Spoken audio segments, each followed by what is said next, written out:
Emma Collins never expected her first week as a housekeeper to uncover a nightmare. While dusting the guest bedroom of billionaire Richard Aldridge, she accidentally broke what appeared to be a wax figure only to discover it was her missing sister, preserved in horrifying detail. What began as a routine job instantly became a 14-year-old mystery come to life, forcing Emma into a dangerous world of secrets and murder. Emma Collins had never been inside a house like this before. The gates alone had taken her breath away. Tall wrought iron, with intricate patterns that gleamed under the Seattle morning sun. Guarded by cameras and a silent, mechanical precision that made her feel both nervous and invisible. It wasn't her first cleaning job, but it was the first time she felt the weight of wealth pressing down on her. A quiet authority she couldn't touch, only observe. The mansion of Richard Aldridge sat atop Greenwood Avenue like a sentinel, its stone facade lined with towering windows, and ivy creeping across the corners as if it were trying to soften the edges of something impossible to soften. From the street, it seemed like any other luxury estate, but Emma knew enough from her brief orientations to sense that this place was different.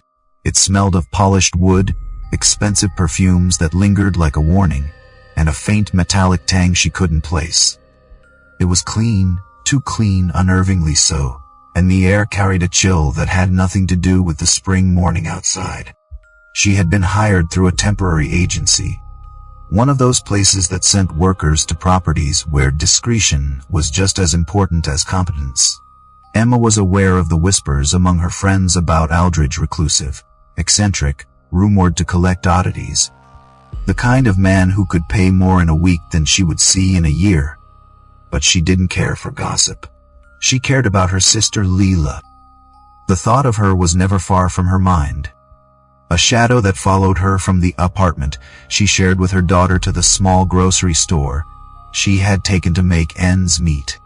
Leela had vanished when Emma was 19, and for 14 years, the gap she left had been a constant a puzzle with missing pieces that no one seemed able or willing to solve. Flyers, calls to hospitals, even whispered questions to strangers who might have seen her. The search had consumed a decade of Emma's life. A slow burn that never faded. Now, standing in the grand hallway of Aldridge's home, vacuum humming softly in her hand, Emma felt a strange sense of fate pressing against her chest. She had been instructed to start with the guest wing, dusting and straightening, making sure every surface gleamed. The walls were lined with portraits, landscapes, and something else, figures that looked like people frozen mid-step, posed with an artistry that made her pause more than once. She told herself they were wax figures. Artists sometimes did this for collectors, she thought. She had seen wax museums, seen mannequins in historical settings, but there was a lifelike quality here that made her stomach tighten. Emma's elbow nudged against one of the figures as she reached for a high shelf. It was a woman in a white uniform, a nurse's outfit, dark hair perfectly styled, skin impossibly smooth under the faint gloss of the wax. The elbow impact was gentle, but enough. The arm broke with a soft, hollow snap, the piece sliding to the carpet. Emma froze, heart hammering, hands trembling as she knelt to pick it up. The surface looked like wax at first, but then she saw it. The inside was different. Cold, solid, and unmistakably organic. She scraped at the wax with her fingernail, flakes falling to the carpet, revealing a texture that was leathery. And then a mark that made her blood run cold, a small butterfly tattoo, blue and purple, identical to one she remembered on Lila's shoulder when she was 19. Time slowed, each second heavy with disbelief. Emma's vision blurred, her breath coming in short, shallow bursts. The more she examined the figure, the more details matched her sister: the mole above the lip, the slight gap between the front teeth, the curl of her hair. It was Leela. Her sister had been gone for 14 years, and here she was, or what remained of her, frozen and silent, contained inside a shell meant to imitate life. She wanted to scream, to run, to touch, and yet a paralyzing fear held her in place. The sound of footsteps on the stairs snapped her out of her stupor. The front door opened, a careful, measured creak, and Emma knew he was home. Richard Aldridge. She tried to stand, tried to speak, but her body betrayed her, refusing to obey. The man appeared at the top of the staircase, silver hair perfectly combed. Eyes a shade of blue so sharp they seemed to cut through the air itself. He looked at her, at the broken arm, at the figure, and said in a calm, almost casual voice, "You broke my heart." Emma's voice came out in a strangled whisper. That's my sister." Aldridge studied her for a moment, then bent down, examining the broken arm with deliberate calm. "I see," he said, straightening. "You refired. Get out." The words landed like a hammer. Emma felt her knees weaken, the reality of her discovery colliding with the cold authority of a man who seemed untouchable. "That's Jasmine Lilla. She's been missing for 14 years, she stammered, voice rising. He ignored her. "That's a wax figure. Custom made, very expensive." Emma couldn't understand how he could say it, how he could deny what she saw with her own eyes. "It's not wax. I saw what's inside." "There's her tattoo." She felt tears sting her eyes. "You have to call the police. They need to see this." He nodded slowly, pulling out his phone, dialing as if she were simply another problem to be managed. "Yes," he said politely. "I need to report trespassing and destruction of property at 7421 Greenwood Avenue. A former employee has broken in and damaged valuable art." "Yes, I will wait for the officers." He hung up and turned back to her. "You have two options. Leave now, or I'll have you arrested." Emma felt a cold fury and desperation rise at the same time. She wanted to fight, to make them believe, to somehow save the memory of Herster from being buried under lies and legal cover. Her hands were shaking, her voice breaking as she tried to convey the impossible truth. She was alone against a man who had money, influence, and control over reality itself in this house. And yet, in that moment, standing on the floor of a billionaire's guest bedroom, staring at what she knew to be Leela, Emma made a decision: she would not leave without answers. The weight of 14 years of searching, of unanswered calls and empty hospitals, pressed against her chest. Every flyer she had ever made, every night she had spent awake imagining where her sister might be, every impossible lead that had gone nowhere, everything had led her here. And now, faced with the proof, Emma realized that nothing, not even the fear of arrest or financial ruin, would stop her from uncovering the truth. The mansion loomed around her, every shadow a threat, every polished surface a mirror to the horror she had uncovered. Emma knew that this was only the beginning, that the weeks and months ahead would demand courage she wasn't sure she had. But for the first time in 14 years, hope burned brighter than fear. Somewhere beneath the lacquered floors and gilded walls, Leela's life had been stolen and preserved, and Emma was determined to bring her sister and the other lost women home, no matter the cost. Emma's hands were shaking so badly she could barely hold the broken arm. The first thing she noticed was the weight. It didn't feel hollow like a wax sculpture should, it felt dense. Heavy in a way that made her stomach twist. She knelt closer, her eyes narrowing, studying the pale surface. The wax had flaked away in tiny shards where her nails had scraped, revealing something underneath that sent chills down her spine. The texture wasn't smooth or artificial. It was leathery, cold, undeniably organic. Her pulse pounded in her ears as she traced a trembling finger across it, following the curve of a shoulder, the subtle rise of a bicep, and then, almost impossibly, she saw it, a tiny butterfly tattoo, blue and purple, perfectly inked on the skin. Her vision blurred, the room spinning slightly as she gasped. She pressed her fingers harder against the surface, feeling the ridges of her sister's skin under the wax. 14 years of searching, 14 years of endless nights haunted by the unknown, crashed down on her at once. That tattoo wasn't just a mark, it was a memory, a signature of a life she had mourned, imagined, and chased across every hospital, morgue, and missing persons database she had ever accessed. Lila's tattoo. Her sister had been here, inside this house, trapped in a horrifying masquerade. She dropped the arm back onto the carpet, backing away as tears blurred her vision. Every instinct screamed at her run, to call the police, to flee, but her feet were rooted to the floor. She could feel the air grow heavier around her, as if the walls themselves were aware of what she had uncovered. The eyes of the figure stared back at her, dark and unblinking, frozen in an expression that mimicked life, but carried none of it. Emma's breath came in short, frantic bursts, and she pressed her hand against her mouth to stifle the scream that threatened to escape. The room was silent, too silent, as if holding its breath along with her.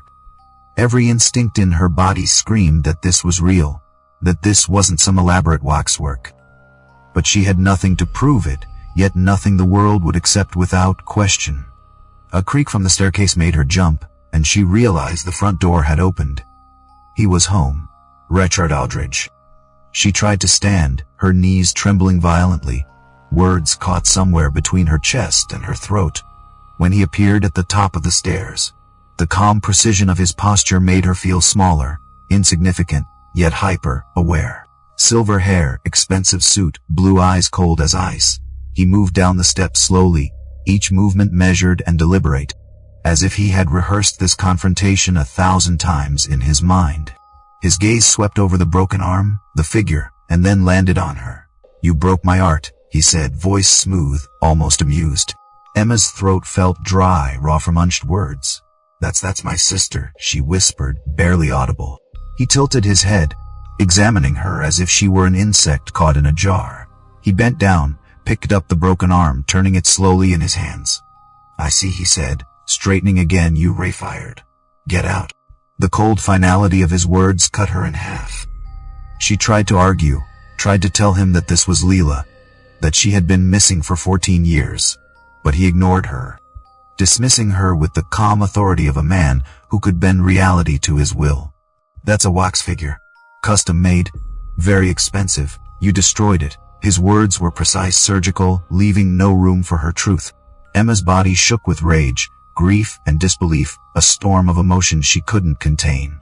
She demanded, almost hysterically, that he call the police. "They need to see this. You have to let them see it." Aldridge's expression didn't change. He pulled out his phone, dialing as if she were a child having a tantrum over a broken toy. "Yes," he said politely into the receiver. "I need to report trespassing and destruction of property at 7 and 421 Greenwood Avenue. A former employee has broken in and damaged valuable art." "Yes, I'll wait for the officers." Hanging up, he turned back to her. "You have two options. Leave now, or I'll have you arrested." Emma's chest heaved.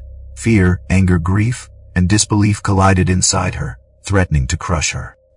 She wanted to scream, to fight, to make someone see the truth, but there was no one here to hear her. No one who could understand what she had uncovered. 14 years of searching for Leela had led her to this moment, to a room filled with polished wood, silent eyes, and the unbearable weight of knowing that her sister had been so close, and yet trapped in a nightmare beyond imagining. She forced herself to focus, to breathe, to remember everything she had learned about perseverance over the years. Each missing person's report, each late-night phone call, each quiet hope and despair now funneled into a single purpose: uncover the truth. If this figure was Leela, then the others in this house could be the missing women she had been searching for. She thought of the patterns she had seen in old news clippings, in the archives of disappearances, and a horrifying possibility began to take shape. Aldridge's obsession wasn't art alone, it was something darker, something methodical and deliberate. Emma felt a cold determination settle over her like armor. She would not leave, not until she had answers. Not until the police could see, until someone could validate the horror she had uncovered. Her hands were still trembling, but her mind was razor sharp, piecing together what she had always feared. Each figure in the hallway, each perfectly posed form that had seemed innocuous before, was now a question mark filled with the unspoken terror of lives stolen. The room around her seemed to close in, the chandeliers above glinting like eyes watching her. The polished surfaces reflecting a reality she was only beginning to comprehend. The smell of wax, faint and sweet, mingled with something metallic, a scent she couldn't place, but that made her stomach twist. She pressed her hand to her mouth again, trying to steady her racing heart, and looked at the figure once more. That face, those features frozen in time, spoke of a life interrupted, of dreams and laughter, and all the small, Human things that had been ripped away and replaced with imitation. She had to do something, to expose it, to prove that what she saw was real. Emma's mind raced, cataloging possibilities, risks, and strategies. She thought of evidence, of DNA, of photographs, of any trace that could survive this confrontation. She considered fleeing, calling the police, documenting everything with her phone. But she also knew Aldridge's wealth and influence made every step dangerous. Every instinct screamed at her to run, but another voice, quieter and firmer, reminded her that she could not abandon her sister again. 14 years of searching had led her to this room, to this figure, and she would not leave without fighting for Lila's story to be told. Her chest ached with the weight of all the things she could not yet prove, but also with the sudden, overwhelming clarity that her life had narrowed to this moment. Emma realized she was at the threshold of something immense, terrifying, and undeniable. The broken figure, the tattoo, the impossible resemblance, all pointed to a truth that no one would believe without evidence, and yet she knew it. She knew it with a certainty that burned hotter than fear or fatigue. Somewhere beneath the layers of wax, beneath the polished floors and gleaming walls, her sister's life had been stolen. And it was Emma's responsibility to bring her home, to honor the lost, and to confront the man who had hidden them all behind artifice. Emma's knees were still weak as Richard Aldridge closed the distance between them, his steps measured, deliberate. The kind of calm that only wealth and absolute control could produce. She had never seen anyone move like this, so composed in the presence of chaos that wasn't their own. He picked up the broken arm she had dropped, turning it slowly in his hands, examining it as if it were a fragile artifact rather than the remains of a human being. Emma's chest tightened. Every nerve in her body screamed at her to run, to call the police, to escape. But fear and determination tangled together in a knot too tight to unravel. "You broke my art," Aldridge said, voice smooth and deliberate, the faintest trace of amusement in the corner of his mouth. He did not look angry. He did not look surprised. He looked like a man who had dealt with this exact scenario countless times in his mind, rehearsed every possible reaction, and found Emma's panic entirely predictable. She could feel the weight of his gaze pressing into her, a mental pressure that made her stomach twist. She struggled to find words, but the ones that mattered, the ones that explained everything, refused to emerge. That's my sister," she whispered, voice trembling, raw from emotion. He tilted his head slightly, examining her as if she were a curiosity rather than a person. His hands, gloved in the invisible authority that wealth had bestowed on him, didn't tremble, didn't hesitate. "I see," he said after a long pause, straightening. "You refired. Leave now." The simplicity and finality of it struck Emma like a physical blow. Her heart lurched, disbelief crashing into grief and rage. 14 years of searching, all the nights she had spent awake imagining every scenario, every possibility, had led her here, to this room, to this man. And all he saw was a broken art piece. "You were lying," she blurted, tears stinging her eyes. "This isn't art, that's Lila, my sister. She's been missing for 14 years. You did something to her." Her voice cracked, rising to a pitch that made her own ears itch. Aldridge's expression didn't change. Not a flicker of guilt, fear, or recognition crossed his face. He was untouchable, a human fortress wrapped in confidence and money. "That's a wax figure," he said, calm, precise, dismissive, custom-made, expensive. "You destroyed it. That's all you need to know?" The room seemed to shrink around her. The chandelier above glinted, reflecting light in shards that felt like shards of the truth itself, broken and unrecognizable. Emma could feel her pulse racing, her lungs atching for air, every part of her screaming that what she saw was real. And yet no one else could see it. No one would believe it without proof. "I saw what's inside," she cried, voice rising despite herself. "The wax, it's covering her. Her arm, her tattoo, it's real. You have to call the police. They need to see this." For a moment, the only sound was her own frantic breathing, the faint creak of the floorboards beneath them, and the subtle hum of electricity from the lighting. Aldridge's response was a slow, deliberate exhale. He reached into his pocket and pulled out a phone, dialing with the ease of a man who never doubted the outcome. "Yes," he said into the receiver. "I need to report trespassing and destruction of property at 7431 Greenwood Avenue. A former employee has broken in and damaged valuable art." "Yes, I'll wait for the officers." He hung up and looked at her with an expression that might have been pity. But Emma couldn't be sure. "You have two options," he said, voice low and firm. "Leave now, or I'll have you arrested." The room seemed impossibly still, the weight of the house pressing down on her. The air heavy with the unspoken power that Aldridge wielded effortlessly. Emma's hands shook, her mind spinning through possibilities, risks, strategies. Every scenario that could prevent her from losing Leila's story forever. Fear clawed at her chest, but beneath it was a cold, burning determination. She would not leave. Not without fighting, not without proving what she knew. Her fingers brushed against the broken arm again, tracing the curves, the cold leathery surface, the faint trace of the tattoo she had recognized. Memories of Leila flooded her mind, the laughter, the late-night talks, the dreams of becoming a nurse, the small habits that only she could recognize. Every detail screamed at her that this was her sister, yet reality had made proof nearly impossible. Aldridge's calm authority, his control over the narrative, made the world outside this room seem distant, unapproachable, and merciless. Emma's thoughts raced. 14 years of dead ends, false leads, and unanswered calls had all brought her here. Now, in this room, standing face to face with the man who held the impossible truth behind polished walls and meticulous control, she realized the fight ahead would require more than fear or passion. She needed evidence, strategy, allies. She needed to survive Aldridge's world intact, to gather proof of what had been hidden in plain sight for years. Her gaze swept the room again, taking in every detail, every figure frozen in life, like poses. The polished surfaces that reflected nothing but an artificial perfection, the scent of wax, and something metallic that made her stomach churn. Every piece of art, every silent statue, was a question mark filled with lives stolen, dreams interrupted, and horror unspoken. The realization was almost too much to bear. Each figure could be someone she had been searching for years, and yet no one else could know until she found proof. The fear that had gripped her since she first touched the arm was now mingled with resolve.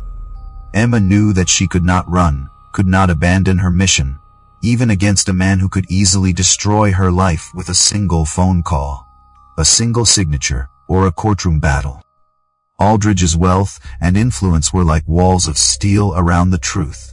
But she had been fighting for this truth for 14 years. She would not stop now. Not when Leila's story was finally within reach.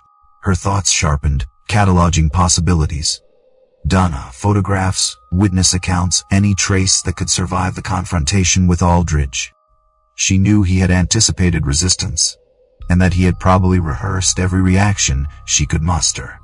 Yet in the face of his calm and polished composure, Emma felt a spark of clarity. She had stumbled upon something massive, terrifying, and undeniable, and it was her responsibility to see it through. She swallowed hard, took a deep breath, and squared her shoulders. The fear was still there, gnawing at her, but beneath it lay a fire that refused to be extinguished.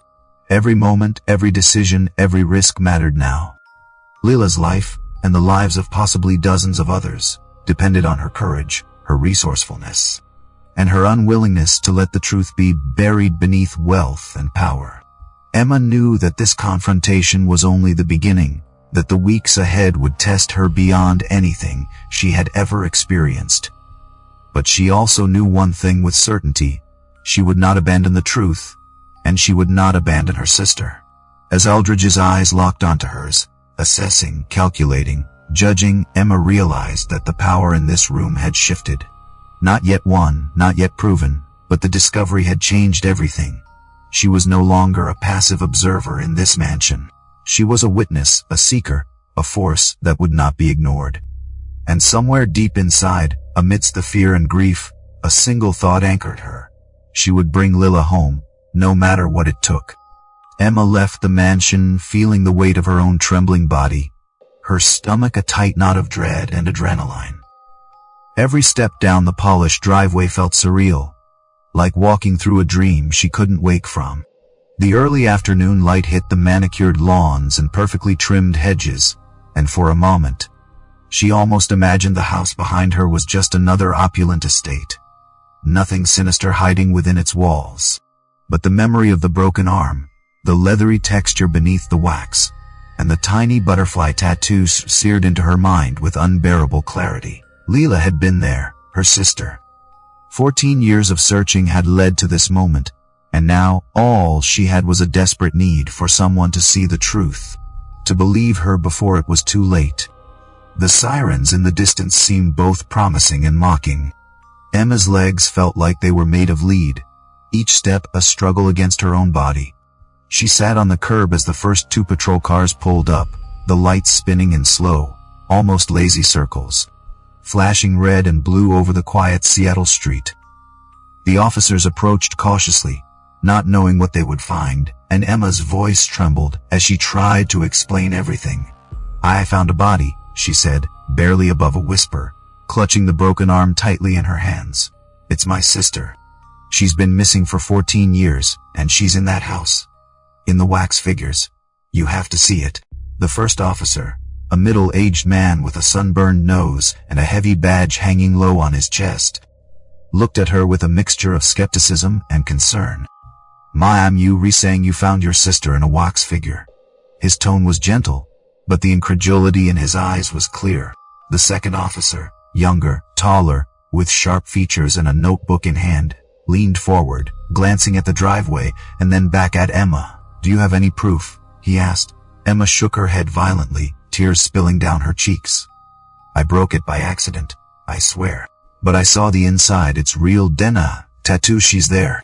The officers exchanged a look that spoke volumes. The first officer sighed and ran a hand over his face. "Ma'am, have you been drinking?" The question hit Emma like a slap. She shook her head, voice rising with frustration. "No, I'm not crazy. You have to go inside. You have to see it yourself. The arm, the tattoo, I saw it." The second officer hesitated, his eyes flicking toward the massive front doors of the mansion. "Sir, what exactly did you see?" he asked, glancing at his partner. Emma drew a shaky breath, trying to organize her words to condense 14 years of anguish into a coherent statement. "It's Leela, my sister. She disappeared in 2001. All this time I never stopped looking. She's here in his collection. They were not wax figures, they were real." The first officer shook his head slowly, a polite, almost practiced dismissal. "We'll need something more than your belief that a wax figure looks like your sister. Without evidence, there's nothing we can do right now." Emma's chest tightened. "The arm, the tattoo, I saw it. You can test it, DNA, anything.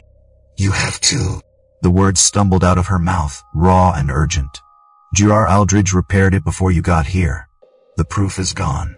"But it's real, I know what I saw." The younger officer's expression softened slightly, but his tone remained professional. "Ma'am, we can't act on what you know. That's not evidence. That's your word against a billionaire's, and without a warrant or physical proof, we can't legally enter the property." The cold practicality of the statement was a punch to Emma's gut. She felt the familiar burn of helplessness, the frustration of being dismissed despite knowing the truth.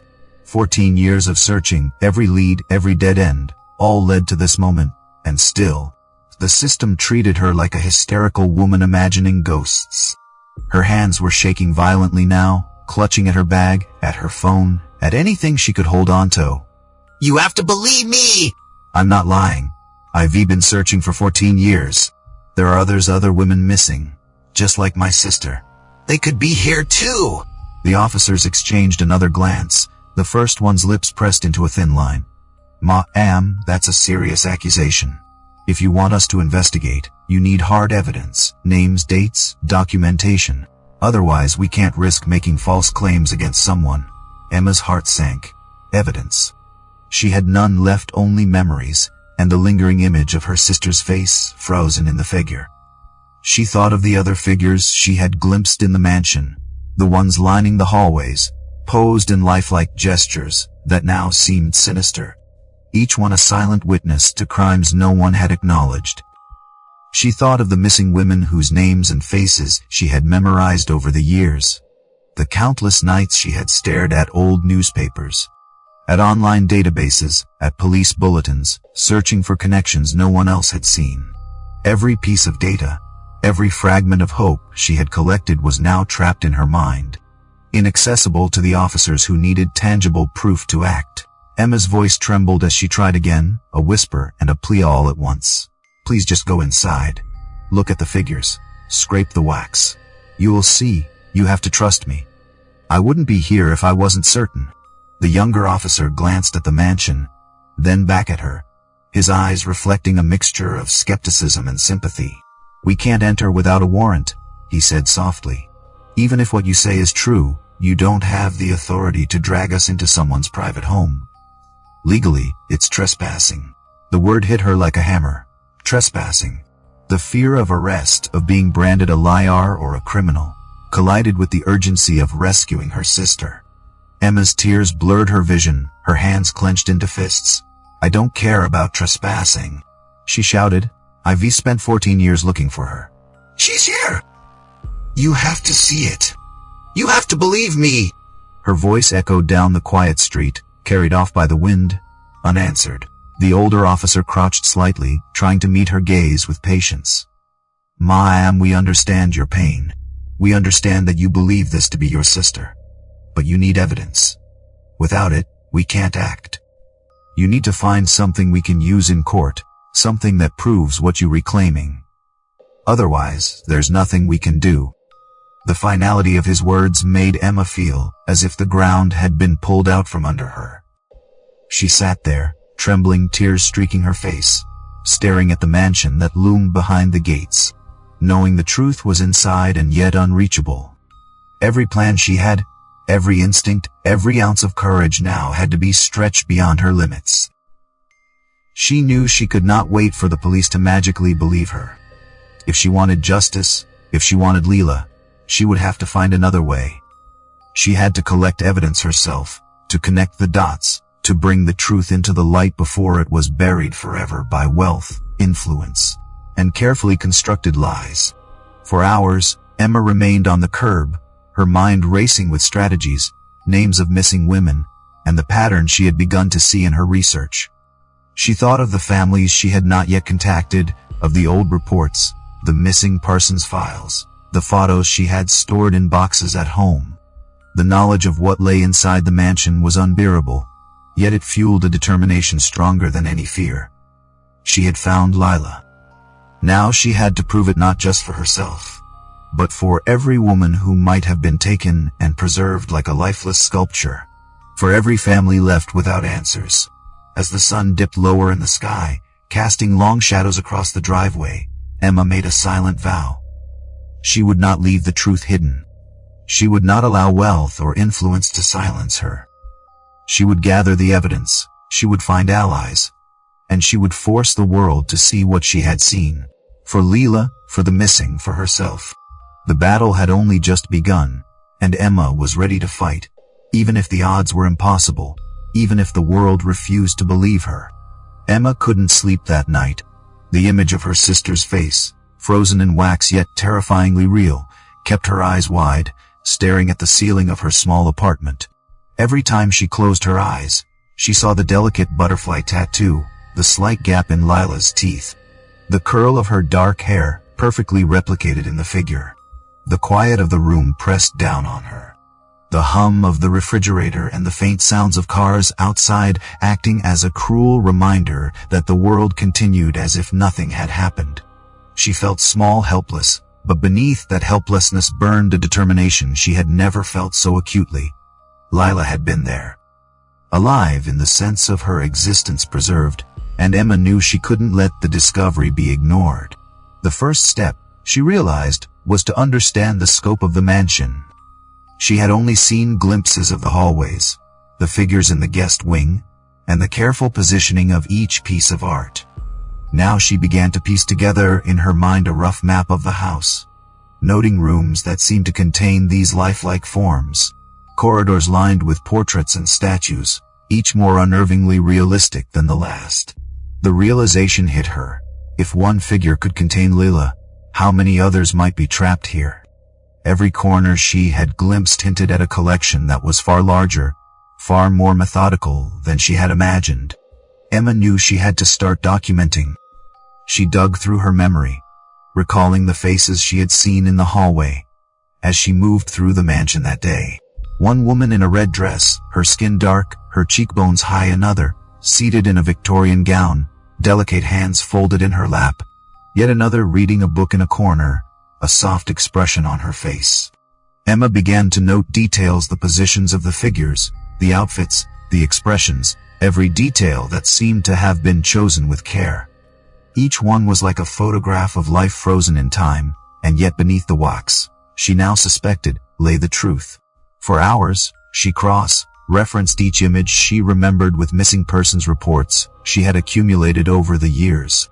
Emma had always kept meticulous records, even when the police had stopped listening, filing copies of old newspaper clippings, hospital reports, and flyers she had personally distributed. She looked for patterns: age, occupation, race, last known locations. The similarities became chillingly clear.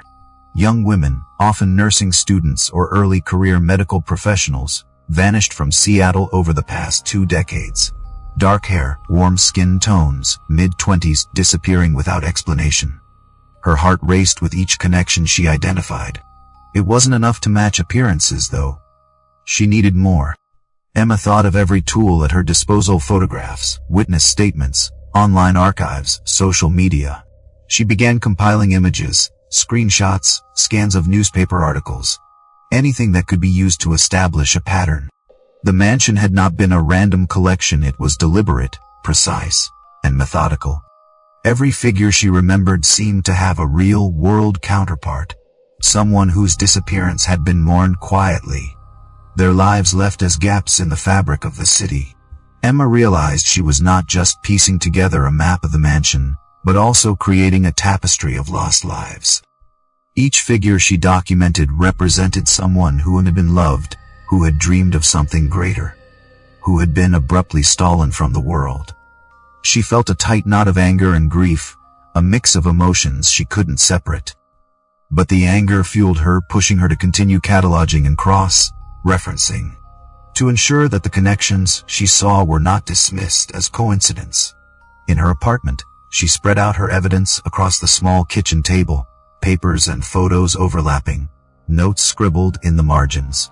A red ink circle around the photograph of a woman who disappeared in 2004. A yellow highlight over a clipping from 2007 about another missing nurse, names and dates scribbled beside each image. Emma traced the timeline of disappearances, linking each young woman to a figure she remembered in the mansion. Each connection tightened the web, and with it, the realization of what Aldridge had been collecting began to coalesce into something horrifying. She thought back to the mansion, to the eerie calm of Aldridge as he examined the broken arm, to the silence in the hallways lined with figures that watched her with lifeless eyes. Each room she had glimpsed was a piece of a puzzle she now began to understand. There was the red dress in the drawing room corner, a woman seated as if in mid-conversation. The figure in the Victorian gown near the fireplace, posed so deliberately it was unnerving. Another leaning over a desk, book in hand, eyes fixed as though lost in study.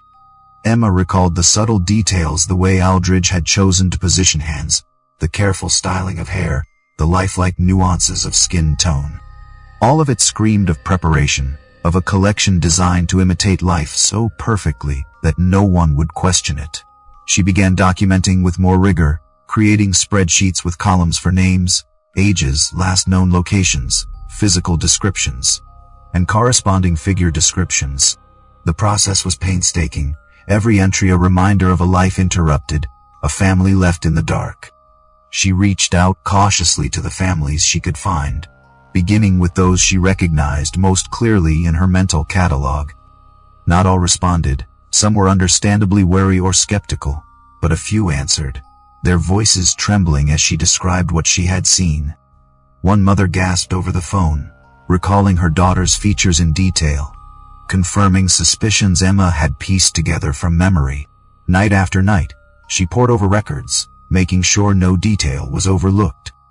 She printed photos, organized clippings, and even began sketching rough diagrams of the mansion based on what she remembered, marking the locations of figures, their poses, and any distinguishing features. Emma's apartment became a war room of evidence, every surface covered with traces of research. Every drawer filled with records of missing women. She hoped to connect to the mansion. The emotional weight was immense, but she couldn't stop. She reminded herself that this was the first tangible lead she had found in 14 years, a thread she couldn't afford to let unravel. Each day brought new discoveries, new faces matched to figures she recalled. Emma marveled at the precision of Aldridge's collection.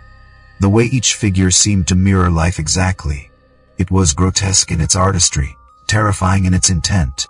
Yet amidst the horror, a spark of hope fueled her determination.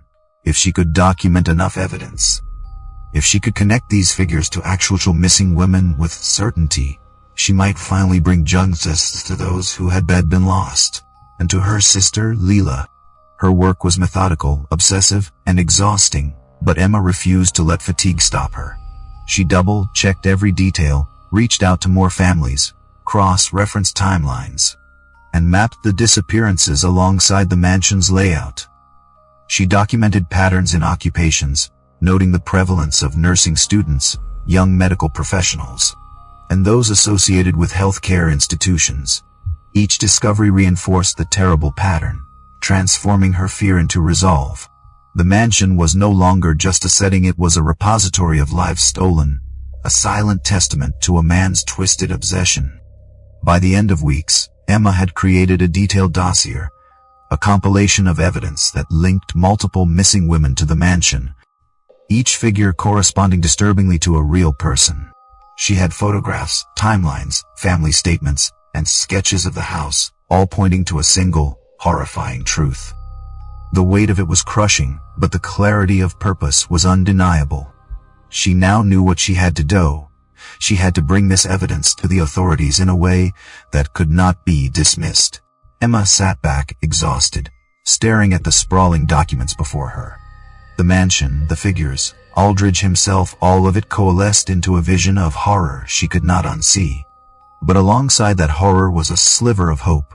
The idea that her meticulous work could finally expose the truth, free her sister in memory if not in life, and perhaps prevent further tragedy. Every piece of evidence was a step closer to justice, every photograph and note a weapon against denial. And so she continued, night after night, weaving the threads of her discovery into a tapestry of proof that she hoped the world would eventually have to acknowledge. Emma spent the early morning hours drafting carefully worded messages to the families she had tracked down. Every name carried a weight, every detail a history of absence that had left empty spaces in homes and hearts. She knew she had to approach them delicately. Fear and skepticism would be natural reactions to someone claiming their missing daughter or sister might be trapped in a billionaire's mansion. Yet the urgency was overwhelming. She typed slowly, choosing each word to convey not just the facts, but the gravity, the certainty, the desperation of what she had seen. Her hands shook as she hit send, feeling the tiny tremors of hope ripple through her chest. The first reply came quickly, from the mother of a young nurse named Nicole Hayes, missing for 11 years.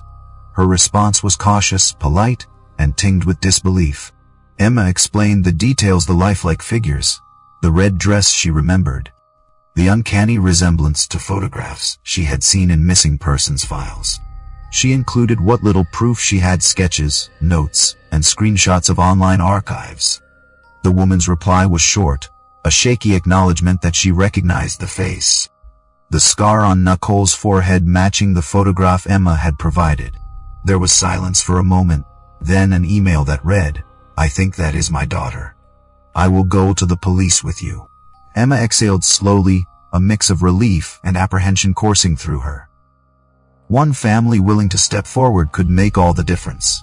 Encouraged, she moved on to the next case, contacting the father of Maria Santos, a nursing student who disappeared 15 years prior. His reply came hours later, punctuated with pauses and uncertainty. the kind that comes from years of unanswered questions. Emma described the figure she had seen near the fireplace, the position, the dress, the delicate hands, and the familiar face. Maître. Sandus's words were halting at first, disbelief coloring each sentence. But when she pressed gently, asking if the figure resembled his daughter, his tone shifted. There was a trembling, a sharp intake of breath, a recognition that was undeniable. "That is Maria. That is my daughter," he wrote. Emma could feel the rush of validation, the first real step toward proving what she had only dared to believe in her own mind. She continued, cautiously, reaching out to more families whose loved ones had gone missing, pacing together the threads of a pattern. Some responded with skepticism, some with anger, accusations that she was meddling in matters she couldn't possibly understand. But a few were willing to listen, to compare photographs, to consider the impossible. Emma kept meticulous records of every reply, every hesitance, every affirmation. Each confirmed face was a piece of the puzzle, a proof of the horrific pattern she was uncovering. And each hesitant family member was a reminder that belief would not come easily. Emma knew the importance of timing. She couldn't simply overwhelm the police with her suspicions. She needed corroboration, statements, tangible connections between the figures and the missing women. Every email and phone call she made was part of a delicate strategy, a balance between urgency and credibility. She had learned over 14 years that impatience could destroy a case before it began, that desperation without evidence was dangerous. Now, though, she had something unprecedented: direct connections from the families themselves. Tentative acknowledgments that confirmed her suspicions were grounded in reality. Her apartment became a hub of activity. Photos, letters, police reports, and timelines filled every surface.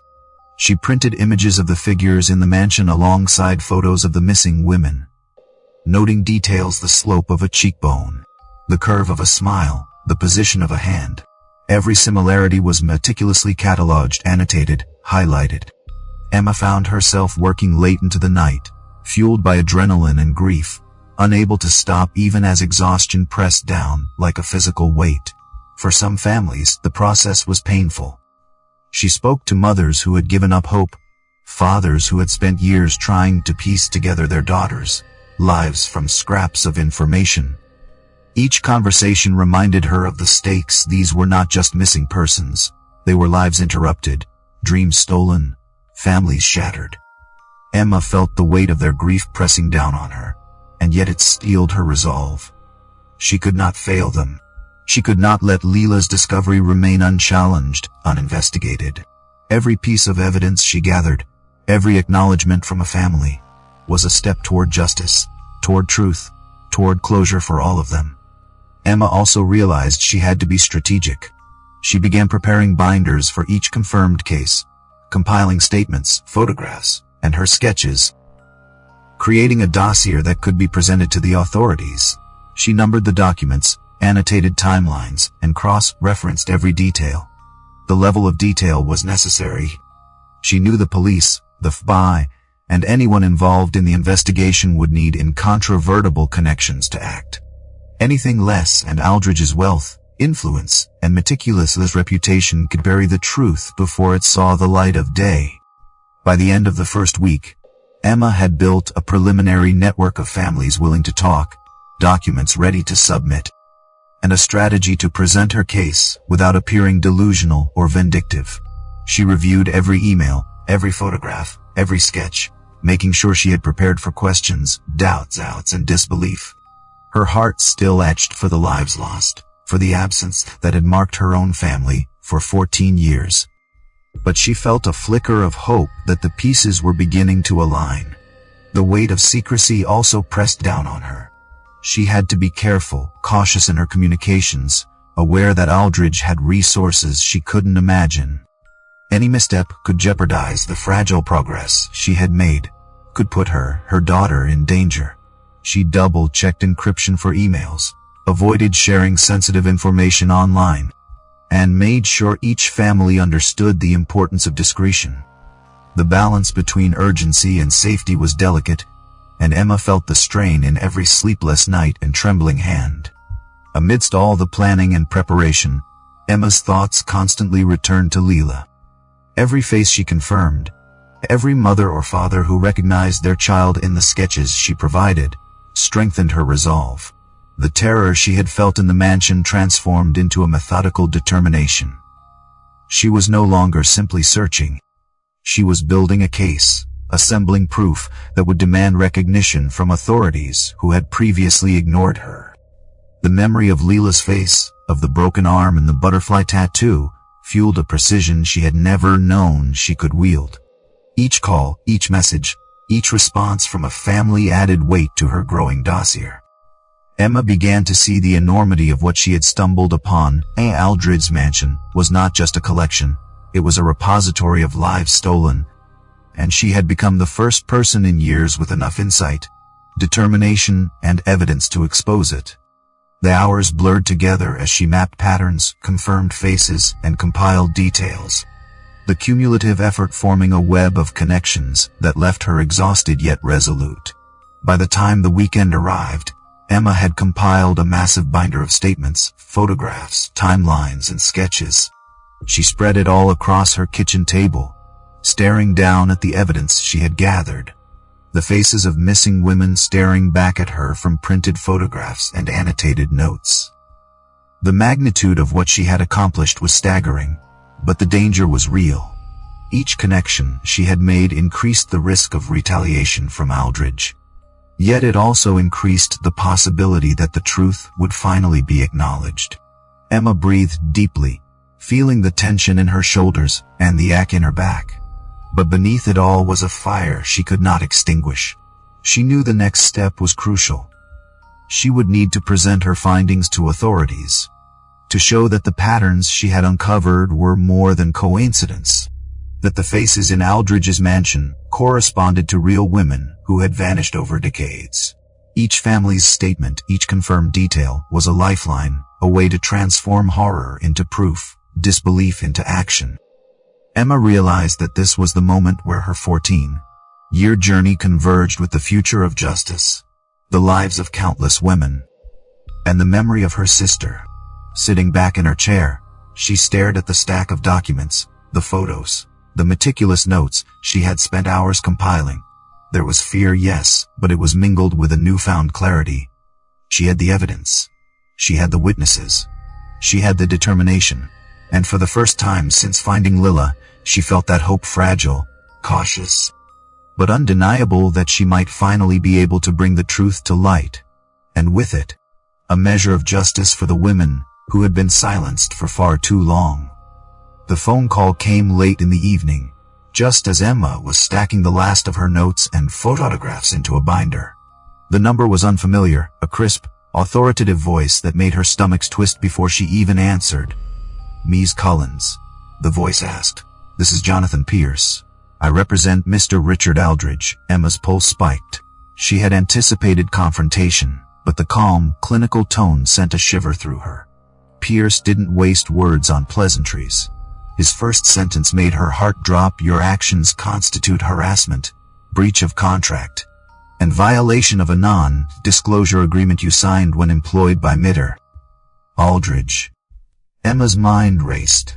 She knew the risks. She had always known that challenging a billionaire would carry consequences, but hearing them articulated so precisely was another matter entirely.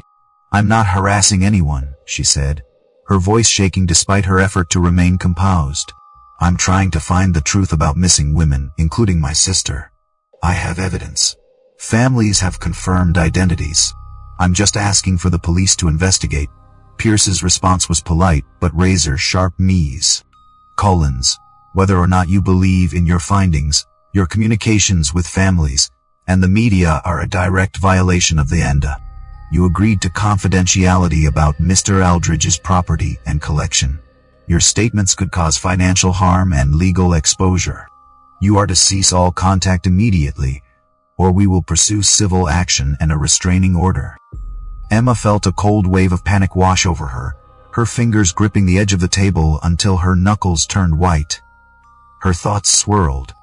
How could she convey the truth when the very system she sought help from was being manipulated against her? Aldridge had resources she couldn't begin to imagine, and top-tier lawyers, influence over institutions, and the ability to craft narratives that painted her as irrational or vengeful. She imagined the press coverage, the headlines, the scrutiny she would face if she tried to go public. And yet, the faces of the missing women haunted her vision, their silent, unspoken pleas echoing louder than fear or self-preservation. The call ended with Pierce reminding her again that the next step would be legal action. Emma sat back in her chair, letting the binder slide to the floor, her mind a torrent of emotions. Fear, anger, frustration, and grief collided with a relentless drive to protect the truth she had uncovered. She knew Aldridge was counting on her to hesitate, to second-guess herself, to fold under pressure. But she couldn't. Leela's image was burned into her memory, a stark reminder of the stakes at hand. She would not allow a signed contract to silence her when the evidence of her sister's fate was literally in her hands. The following days were a tense balance of preparation and paranoia. Emma kept her interactions with families brief and precise, documenting every conversation, every acknowledgement of recognition, every confirmation of likeness to figures in the mansion. Each email and call was carefully worded, avoiding unnecessary information while still preserving the urgency of her message. She worried constantly about surveillance, about Aldridge possibly monitoring communications, about the risk that her efforts could be used against her in court. Her apartment became both office and war room, stacked with binders, photographs, printed emails, and handwritten notes, each representing a piece of the puzzle, each a potential shield against the attacks she knew were coming. Her legal peril weighed heavily. She realized that even the most straightforward truth could be twisted in court, especially when facing a team of lawyers like Pierce and his colleagues. They could portray her as vindictive, as someone upset over being fired, as a woman attempting to damage a wealthy man's reputation. She could be painted as delusional, obsessive, dangerous, even mentally unstable. The thought made her shiver. Every breath, every action had to be deliberate. She couldn't make a single mistake. One wrong word, one misstep, and all the evidence she had painstakingly gathered could be dismissed as the ramblings of someone with a grudge. Sleep became rare. Nights were spent poring over timelines, cross-referencing names, photographs, dates, and locations. Emma created charts linking missing women to figures in Aldridge's collection, annotating similarities in posture, dress, facial features, and scars. She cataloged correspondence with families, highlighting any statements that could be considered admissible proof.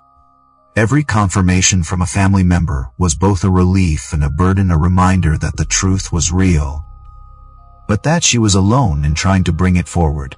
Even mundane tasks carried weight. Walking through the grocery store, folding clothes, preparing meals, every moment was punctuated by the knowledge that the world outside her apartment was unaware of the horror she had uncovered. She imagined Aldridge moving through his mansion with the same calm she had witnessed, aware that he could challenge her in court at any moment, that his lawyers could intimidate her, and yet unaware of the growing dossier she was assembling. The evidence that would one day force the world to confront the reality behind his collection. Emma also began considering contingency plans. If she were sued, if Pierce followed through on threats, she needed a way to protect herself and her daughter. She reached out quietly to trusted contacts for advice, consulted online resources, and began documenting every interaction meticulously. Every call from a family, every reply from Pierce, every note she wrote became part of a defensive record, a potential lifeline in the legal battles she knew were inevitable. The pressure was immense, but she found focus in it, channeling her fear into precision, her anxiety into methodical documentation. Despite the stress, Emma allowed herself moments of reflection. She thought of Leela's laughter, of the shared secrets between sisters, of the countless nights spent dreaming of reunion. Those memories, vivid and unrelenting, were her anchor. They reminded her that the stakes were not abstract. This was not a matter of art or property, but of human lives stolen and silenced. Every threat from Aldridge's team, every legal warning, only reinforced her resolve. She could not falter, not when the consequences of silence were so devastating. The intensity of the days ahead became apparent. Each moment spent gathering evidence, reaching out to families, or preparing for possible confrontation with authorities was a careful balance between urgency and safety. Emma understood that exposing Aldridge's secrets required more than bravery. It required strategy, patience, and unwavering commitment. She had discovered the horrifying truth about her sister, and possibly dozens of other women, and she knew that one misstep could allow that truth to remain hidden forever. As she sat in her small apartment, reviewing the latest confirmations from families, Emma felt the dual weight of despair and purpose. The calls from Pierce, the looming threat of legal action, and the immense challenge of proving her case were real. But so was the clarity of her mission. The evidence, carefully documented and verified where possible, was growing into something that could no longer be dismissed. She could see a path forward, narrow and treacherous but undeniable. By the end of the week, Emma had organized a comprehensive binder that compiled photographs, emails, statements from families, and her own detailed sketches of the figures in the mansion. It was a roadmap, a proof of the horrifying reality hidden within Aldridge's walls. She felt both exhausted and empowered, aware that the next step, presenting this to law enforcement, would test every ounce of courage and determination she possessed. But she was ready.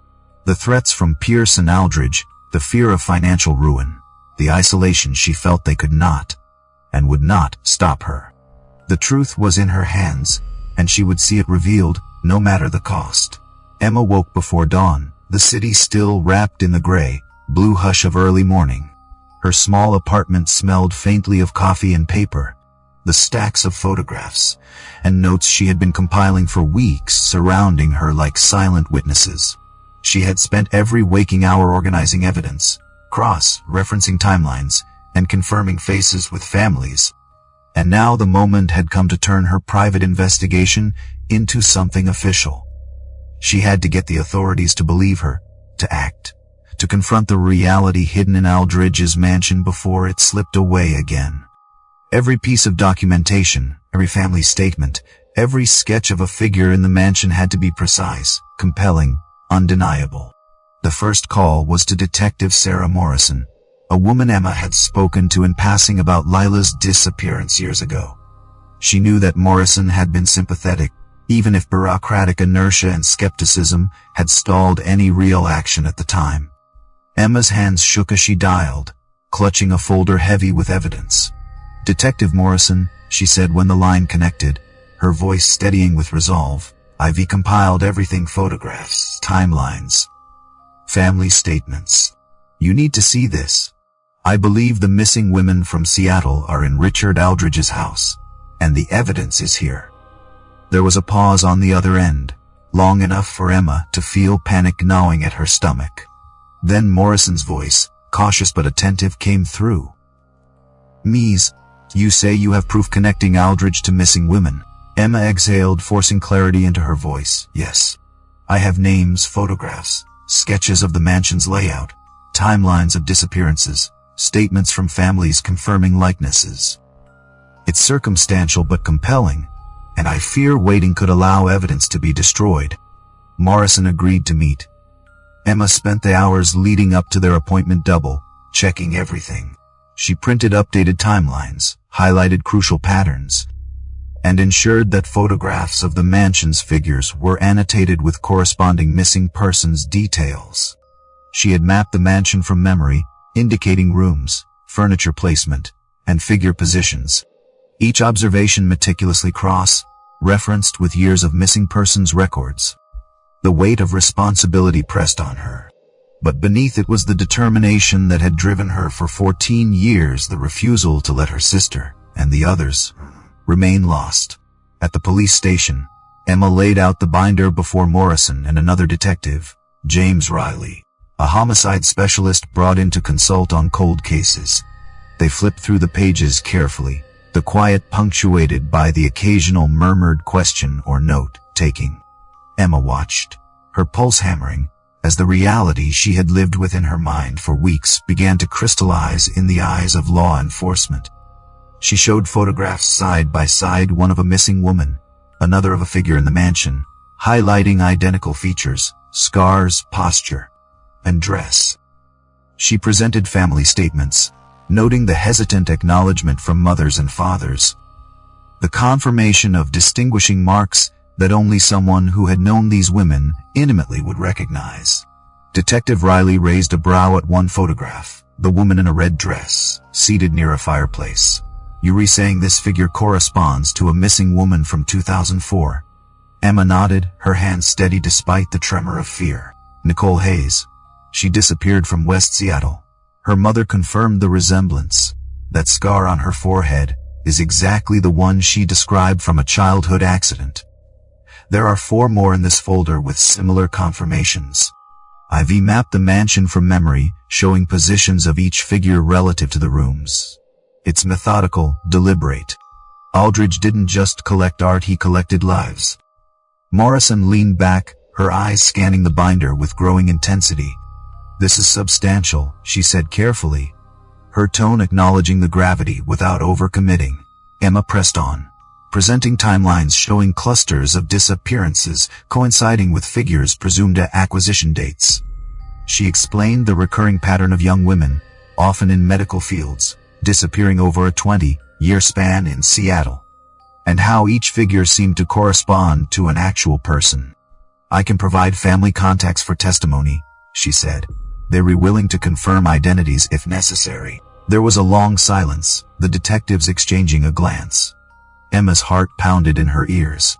She had anticipated skepticism, expected disbelief, yet she hoped her documentation, painstakingly compiled, would be enough to prompt action. Detective Riley spoke first. "This is circumstantial, but the pattern is undeniable. If we could verify these figures with forensic evidence, DNA samples for instance, it would give us the probable cause needed to obtain a search warrant." Morrison nodded, agreed. "We'll need to approach this carefully. A warrant will take time, but the documentation you've compiled strengthens our case." Emma felt a surge of cautious relief. Weeks of sleepless nights, endless cross-referencing, countless phone calls, and emails, it was finally translating into the possibility of action. But she knew this was just the beginning. Aldridge was wealthy, powerful, and meticulous. Any misstep could allow him to manipulate the situation, delay justice, or intimidate witnesses. Emma had to remain vigilant, methodical, and precise. Every statement, every photograph, every annotation in her binder could become a cornerstone of the investigation. Over the next few days, Emma worked closely with the detectives, answering questions, clarifying details, and providing family contacts for follow-up. She reviewed her sketches, ensuring that they accurately reflected room layouts and figure positions, noting any distinguishing features that could be critical in confirming identities once forensic teams were able to access the mansion. Each night, she returned to her apartment exhausted, yet driven by a single unyielding focus. The women behind the figures had been denied justice for far too long, and she would not allow fear or intimidation to silence their story. The detectives coordinated with the city prosecutor, gathering information to submit for a warrant. Emma provided every piece of documentation she had, organizing it for clarity and ease of use.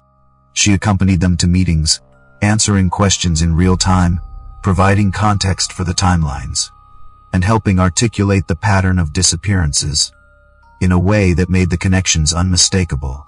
The hours were grueling, the emotional weight immense, but Emma knew that this step was crucial. Without official backing, Aldridge's mansion could remain untouched, his secrets preserved behind legal shields and carefully crafted narratives. Even with the prospect of action, fear lingered. She thought constantly of Aldridge, the cold precision with which he had dismissed her in his home, the calm confidence of a man accustomed to control, the thought of what he might do if he suspected her involvement in rallying authorities not at her. But she forced herself to push it aside, focusing instead on methodical preparation and documentation. Each verified fact, each confirmed family statement, each correlation between a figure and a missing woman was armor against doubt, disbelief, and manipulation. When the warrant was finally submitted, Emma sat with the detectives as they reviewed the probable cause, explaining each connection, each piece of circumstantial evidence, and the patterns she had painstakingly documented. The legal process was slow, deliberate, and frustratingly meticulous, but it was necessary. Emma understood that precision was her ally, that clarity and thoroughness could turn disbelief into validation, and that the fate of Leela and countless other women depended on her diligence. Finally, after nearly 2 weeks of preparation, the warrant was approved. Emma felt a rush of triumph and exhaustion, a complex mixture of relief, fear, and anticipation. She had turned her private investigation into official action, convincing the authorities to confront the reality she had discovered. The mansion, once an untouchable fortress, would finally face scrutiny. But Emma knew this was only the beginning. The search would be dangerous, the revelations harrowing, and Aldridge would resist. Every precaution, every carefully documented connection, and every testimony from families would be critical. Sitting alone that night, surrounded by her notes and sketches, Emma allowed herself a brief moment to breathe. The binders, photographs, and documents represented years of work, grief, and relentless searching. For the first time since discovering Lila's figure, she felt the possibility that justice was within reach. The mansion, Aldridge, the figures, all of it would soon be exposed.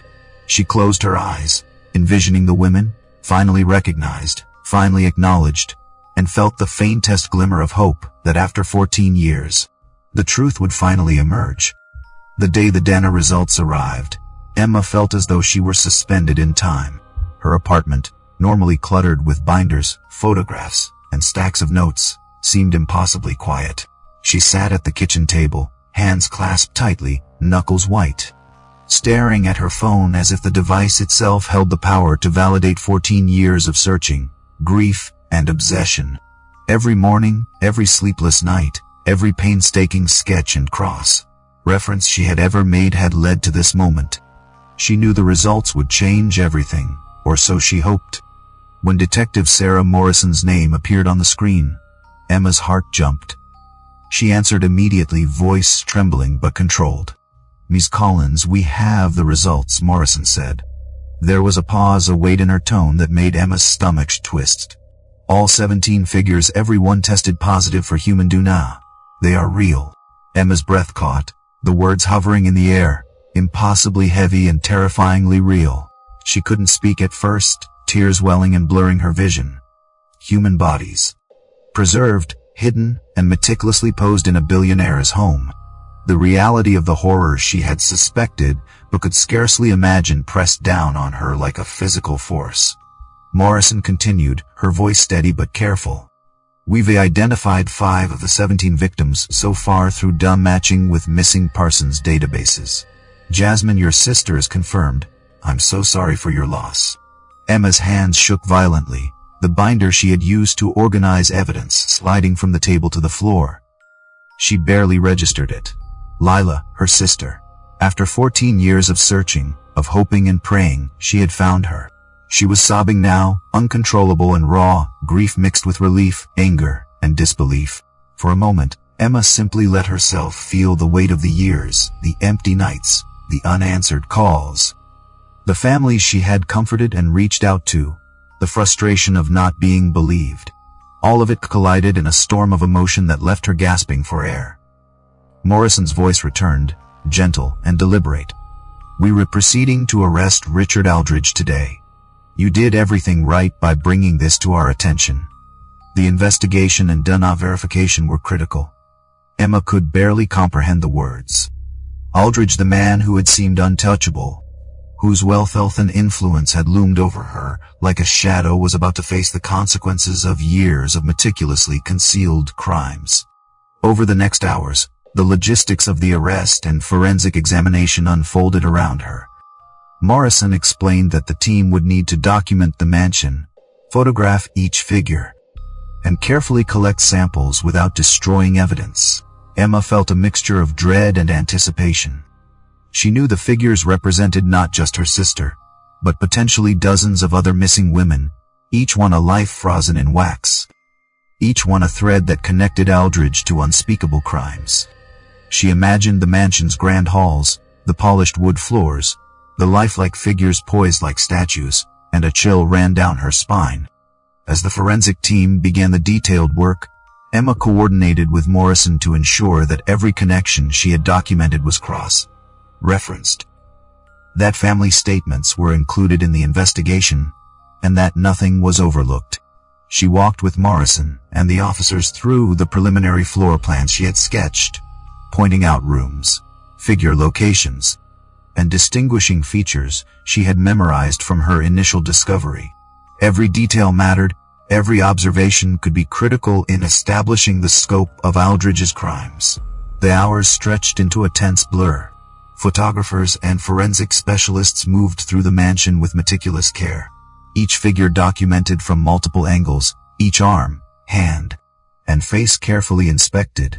Emma could hardly look at the faces of the figures, knowing what lay beneath the wax, and yet compelled to watch, to ensure that the investigation captured every piece of evidence. She thought of each family she had contacted, each mother, father, or sibling who had been waiting, unaware that their loved ones had been hidden in such a macabre collection. She felt their grief and hope intertwining with her own, a shared weight that pressed down, but also drove her forward. When Morrison finally called her aside to review preliminary results, Emma felt a jolt of anxious anticipation. "These aren't just partial matches," Morrison said quietly. "We have confirmed identities for Jasmine, Nicole, Maria, and 2 others. The DNA is conclusive. These women were reported missing, and now they're reaccounted for." Emma's knees nearly buckled. Each confirmed identity was a victory tempered by sorrow. These women were gone, but their existence preserved, hidden, and finally acknowledged could no longer be denied. She felt a complex mix of grief and relief, her body trembling with exhaustion and pent-up emotion. The investigation team explained that the remaining figures would take longer to identify, some due to degraded DNA or lack of reference samples from families. Emma felt a pang of frustration but understood the complexity. Every specimen was a challenge, a delicate balance of science and patience. She took a deep breath, reminding herself that the confirmation of even 5 victims was unprecedented, and that this evidence would be the cornerstone of the criminal case against Aldridge. Later, when the news broke, reporters flooded the street outside the mansion, cameras flashing, microphones extended. Aldridge's calm demeanor, once so impenetrable, faltered under the public scrutiny, though he still maintained his composure for the cameras. Emma watched from a distance, heart pounding, knowing that the work she had done, the painstaking documentation, the cross-referencing with families, the courage to speak despite legal threats, had brought the truth into the open. The mansion, the figures, the lives they represented, and the man who had orchestrated it all could no longer be hidden. In the aftermath, Emma spent hours speaking quietly with Morrison and the forensic team, providing context, clarifying details, and ensuring that each piece of evidence was properly documented. She traced the connections she had observed between the figures and the missing women, described subtle markings, gestures, and poses that corroborated family statements, and reviewed timelines to establish patterns of disappearance. Her notes, sketches, and photographs became central to the official investigation, validating years of effort that had seemed fruitless until this moment. That night, Emma sat alone in her apartment, exhausted, surrounded by her binders and folders. The DNA confirmation felt surreal, almost dreamlike. Leela had been found, and yet the weight of what it meant, the reality of her sister's fate, the horror of the mansion, the lives stolen and silenced, pressed down on her chest. Tears streamed freely, grief mingling with relief and a sense of purpose that was stronger than ever. She thought of the other families, of the women still unidentified, and of the battle that lay ahead to ensure justice was served. Emma realized that this confirmation was not the end, but a beginning. The truth had been revealed, but the consequences, the legal battles, and the task of bringing closure to families would take years. Yet for the first time in 14 years, she felt the fragile, exhilarating certainty that the fight was no longer invisible. She had found her sister, uncovered a horrifying reality, and set in motion a chain of events that would ensure that no one could ignore the crimes hidden behind the polished walls of Aldridge's mansion. The day Aldridge was arrested felt surreal to Emma, as if the weight of 14 years of searching had finally been transferred from her shoulders to the hands of justice. The sun was barely over the horizon when the police convoy rolled up Greenwood Avenue, a line of unmarked cars and official subs converging on the mansion. Emma had been invited to witness the initial proceedings, not inside the mansion itself but on the perimeter, where she could see without being in direct danger. Her stomach churned with a mix of fear, relief, and disbelief. This was the moment that had defined her existence for more than a decade, the culmination of hope, grief, and relentless determination. She watched as Detective Morrison and a team of officers approached the front doors. The mansion, once an untouchable fortress in her imagination, seemed almost ordinary in the morning light. Yet Emma knew better. Behind those polished doors were years of secrets, carefully curated horrors, and lives stolen. The officers moved with precision, entering the home with the authority of law, while Aldridge remained inside, unaware of how inevitable this moment had become. Emma's heart pounded as she imagined him realizing that all the power, all the wealth, could not shield him from what had been exposed. Minutes later, the first sign of movement inside the house made her chest tighten. Aldridge emerged, dressed in a tailored suit, his silver hair immaculate, his expression as composed as ever, or at least it seemed so at first glance. But there was a subtle tension in his shoulders, a faint flicker in his eyes that betrayed the calm facade. Two officers approached, reading him his rights, while others secured the mansion, ensuring that evidence could not be disturbed or destroyed. Emma watched closely, noting the precise way Aldridge was guided, restrained, and eventually led to the waiting vehicle. Even as he was taken into custody, he maintained an air of control, a sharp contrast to the chaos he had orchestrated within his home. Emma's thoughts were a whirlwind. The relief was palpable. Her sister's fate, the other women, and the evidence she had gathered had finally compelled the system to act. But alongside relief came a wave of sorrow, a deep recognition of the lives lost, the years stolen, and the families left without closure. Each step Aldridge took toward the vehicle was a step closer to justice. Yet it also reminded her that no legal proceeding could erase the trauma inflicted on these women or their loved ones.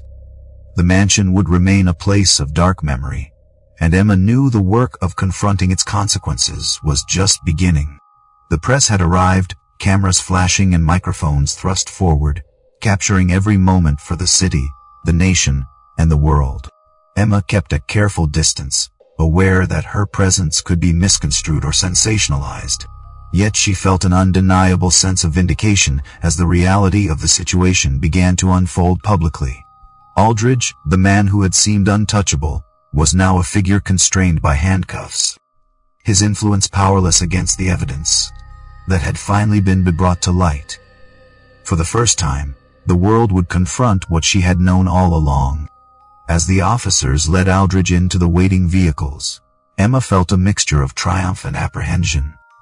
She knew that the arrest itself was only the beginning.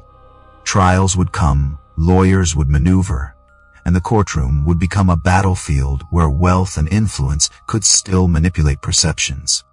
But the data results, the meticulous documentation, and the confirmations from families had created a foundation that could not easily be ignored. Emma realized that the meticulous work she had done, often in isolation and under threat, had directly contributed to this moment. Her determination, courage, and relentless pursuit of truth had turned suspicion into certainty, and suspicion into action. The mansion itself was soon secured for forensic examination. Emma watched as teams cataloged the figures, photographed them from every angle, and prepared each for transport or detailed inspection. The air was heavy with tension, a mixture of awe, fear, and disbelief. Each figure represented a life interrupted, a story stolen, and Emma felt the weight of responsibility in ensuring that their existence would be acknowledged and their stories told. The legal system was moving, albeit slowly, to recognize the enormity of what had been uncovered, and Emma was at the center of it, both witness and catalyst.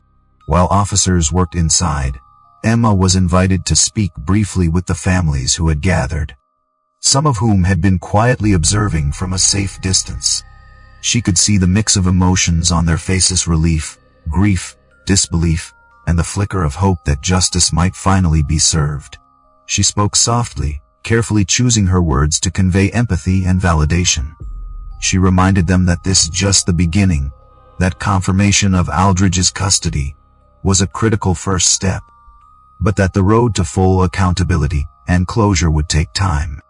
Each family member she spoke to clutched her hands or nodded, drawing strength from her presence and the knowledge that their loved ones were finally acknowledged, if only as evidence of the crimes committed. Later, Emma walked the perimeter of the mansion as the forensic teams continued their work. She could see the figures through the open doors, partially veiled by tarps and barriers, yet unmistakable in their lifelike positioning. Each one represented both a crime and a testament to the meticulous cruelty of Aldridge's obsession. Emma's gaze lingered on the arrangement of the room, the careful placement of furniture, the positioning of limbs and expressions. She could almost hear the unspoken stories of the women, the lives they had led before they were hidden in plain sight. The realization was overwhelming, yet it strengthened her resolve. These women would no longer be invisible. Their lives, their stories, and their identities would be documented, acknowledged, and remembered. By midday, Aldridge had been transported to the county detention center, the initial booking complete, and Emma was allowed a brief moment to reflect. The magnitude of what had occurred began to sink in. 14 years of searching, documenting, and fighting disbelief had culminated in this moment that the man responsible for Leela's disappearance and the disappearance of others was finally restrained by law, and the evidence she had painstakingly compiled would be used to hold him accountable. For the first time, justice seemed possible. Despite the relief, Emma's thoughts returned constantly to the next steps. The trial, the testimony, and the detailed examination of the mansion's figures would be crucial in securing a permanent legal resolution. She knew Aldridge's lawyers would attempt to cast doubt, challenge evidence, and manipulate public perception.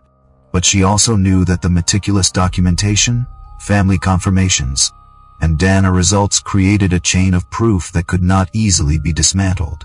Every sketch, every note, every photograph she had prepared would serve as a shield against denial and obfuscation. As the day ended, Emma sat quietly in her apartment, surrounded by the binders and evidence that had made the arrest possible. The reality of Aldridge's confinement, the exposure of his crimes, and the acknowledgement of the victims weighed heavily on her. Yet a profound sense of accomplishment and purpose persisted. Leela's face, etched into her memory, carried both sorrow and a quiet affirmation that the relentless pursuit of truth had not been in vain.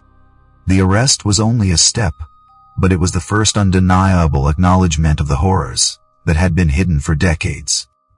In the quiet of the evening, Emma allowed herself a moment to breathe, reflecting on the enormity of what had been achieved. Justice, in its slow and meticulous form, had begun to take shape. The women who had been silenced were no longer invisible, their identities acknowledged and their stories brought to the forefront. Emma knew the road ahead would be challenging, fraught with legal battles and emotional turbulence, but for the first time in 14 years, hope felt tangible. She had found her sister, exposed the truth, and taken the first critical steps toward justice for all the women affected. Even after Aldridge was in custody, the pressure on Emma didn't relent. If anything, it intensified.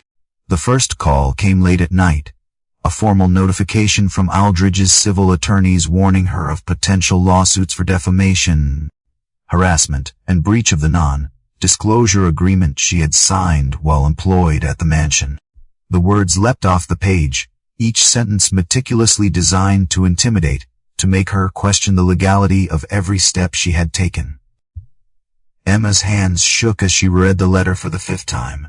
Threats of financial ruin, court appearances, and restraining orders all loomed over her, and for a moment, It felt as though the entire weight of the case had shifted from exposing the truth to simply surviving the legal onslaught. Her apartment, once a sanctuary of evidence and meticulous preparation, now felt like a cage. She carefully arranged the folders and photographs, double-checking every annotation, every family statement, every email chain. She knew that anything she had overlooked could be twisted by Aldridge's high-powered legal team into an accusation of negligence or falsification. Sleep became elusive. Emma often found herself staring at the ceiling in the early hours, thinking of the binders she had so carefully compiled, the families who depended on her, and the knowledge that her actions were being scrutinized not just for truth, but for vulnerability. The days that followed were a relentless balancing act. Emma had to continue coordinating with Detective Morrison and the forensic team while simultaneously preparing for potential civil litigation. Every time she drafted a message to a family member, she had to weigh the urgency of communication against the risk of further legal jeopardy.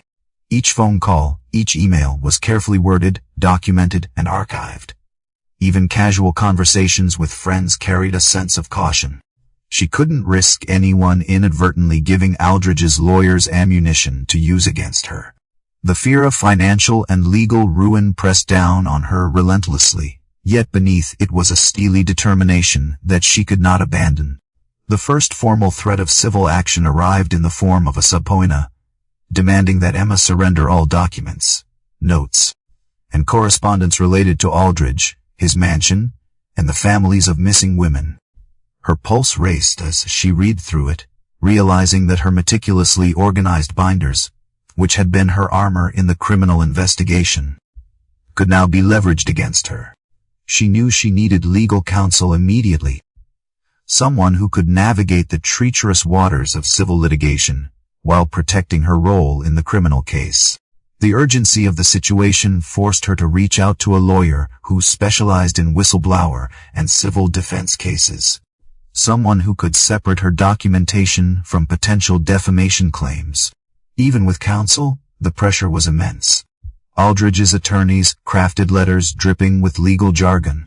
Each paragraph a calculated psychological blow meant to intimidate and destabilize her. They called her actions reckless, malicious, and damaging to Aldridge's reputation. Ignoring the horrific reality she had uncovered and the corroborated evidence from families and DNA testing, Emma read each letter multiple times, taking notes, preparing counters, and carefully documenting her response. She knew that in a court of law, procedure could be as decisive as truth, and any misstep could be catastrophic. Beyond the legal threats, the emotional toll was crushing. Emma grappled with guilt, fear, and exhaustion. She knew the families of the missing women were relying on her to see the investigation through, to ensure that the evidence collected from the mansion remained intact and credible. Yet every legal threat, every demand for documents, and every insinuation that she might have acted improperly made her second-guess every decision she had made over the past months. She took solace in the knowledge that her preparation was meticulous, her documentation thorough, and her intentions unwavering. Still, the psychological burden was unrelenting. Social isolation compounded the pressure. Emma avoided unnecessary public interactions, wary that any casual remark could be misinterpreted or used against her. She limited her communications to those directly involved in the case, relying on encrypted messages and secure emails to protect both herself and the families she had contacted. Every moment of ordinary life became a calculation, each decision weighed against the potential for legal retaliation. Even mundane tasks, like going to the grocery store or walking her daughter to school, carried an undercurrent of tension. She had to remain vigilant at all times. Despite the mounting pressure, Emma continued to coordinate closely with law enforcement. She accompanied officers as they re-examined parts of the mansion, provided clarification on figure locations, and ensured that family statements were accurately represented in official reports. Each step she took was carefully documented, not just for the sake of the criminal case, but to protect herself from Aldridge's civil threats. Her role had become dual: advocate for the missing women and shield against legal manipulation. The enormity of the responsibility weighed on her, but it also reinforced her resolve. Emma also devoted time to supporting families who were now facing their own media attention. Reporters had begun to cover the case extensively, and families were suddenly thrust into the public eye. Emma helped prepare statements, offered guidance on responding to journalists, and provided emotional support.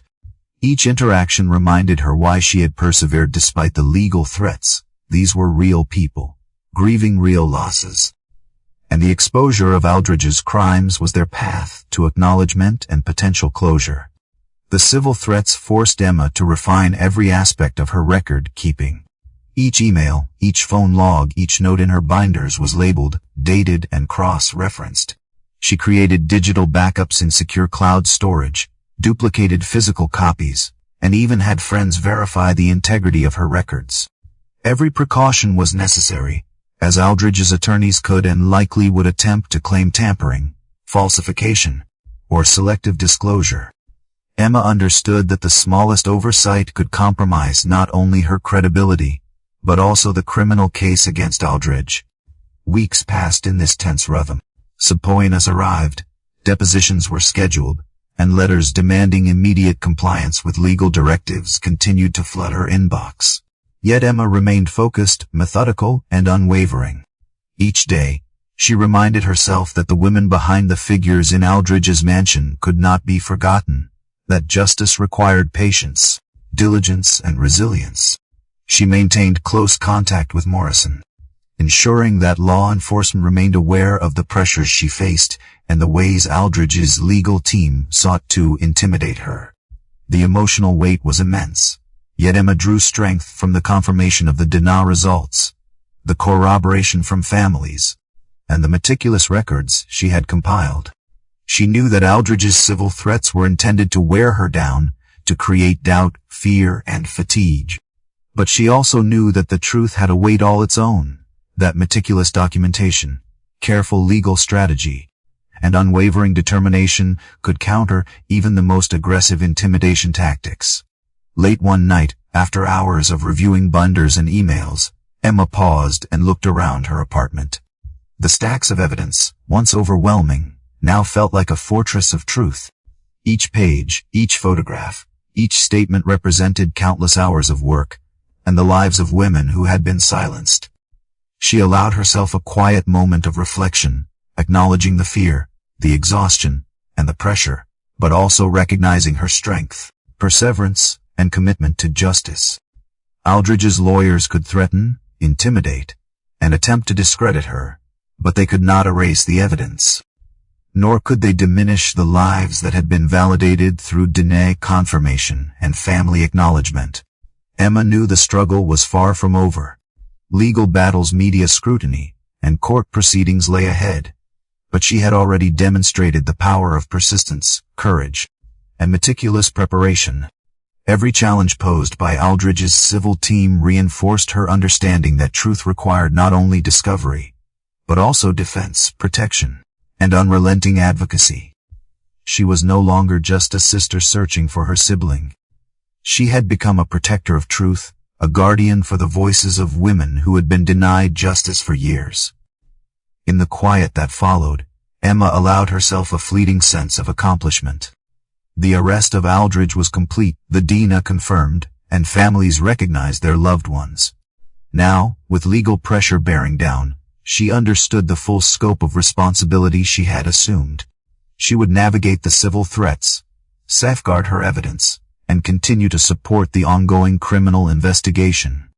And through it all, she would remain steadfast, knowing that the truth she had uncovered, painstakingly documented, and defended could not be silenced. No matter how powerful the opposition. The courthouse was a grim structure, heavy with the weight of decades of legal battles, its stone facade rising like a monument to justice both served and denied. Emma arrived early, clutching her notebooks and folders, each one meticulously organized with evidence, statements, and sketches. She felt the familiar tightness in her chest, the combination of dread, anticipation, and determination that had accompanied her every step since discovering her sister in Aldridge's mansion. Today, The world would finally see the man she had uncovered for what he truly was. Inside, the courtroom was packed. Reporters jostled for position, cameras perched on tripods, microphones extended, capturing every movement, every whispered conversation. Family members of the missing women were seated in the front rows, their faces etched with hope, fear, and the quiet exhaustion of years spent searching for answers. Emma found herself scanning the room for familiar faces, mothers and fathers who had verified the identities of the women through her documentation, some of whom were meeting others for the first time since the investigation began. There was a sense of shared purpose in the air, a collective hope that justice could finally be realized. When Aldridge was escorted into the courtroom, the atmosphere shifted. Even in handcuffs, his presence was commanding, a stark reminder of the power he once wielded without consequence. His eyes swept over the room, resting momentarily on Emma, calculating, assessing, and perhaps trying to gauge the threat she posed. She met his gaze, unflinching, aware that the very evidence she carried, the meticulous records, and the corroborated statements from families had turned the balance of power. He could intimidate in person, but he could not erase data results, photographs, or witness testimony. The proceedings began with the reading of charges, multiple counts of murder, kidnapping, and abuse, each supported by the DNA evidence that had confirmed the figures in the mansion were human remains, and several directly matched to missing persons.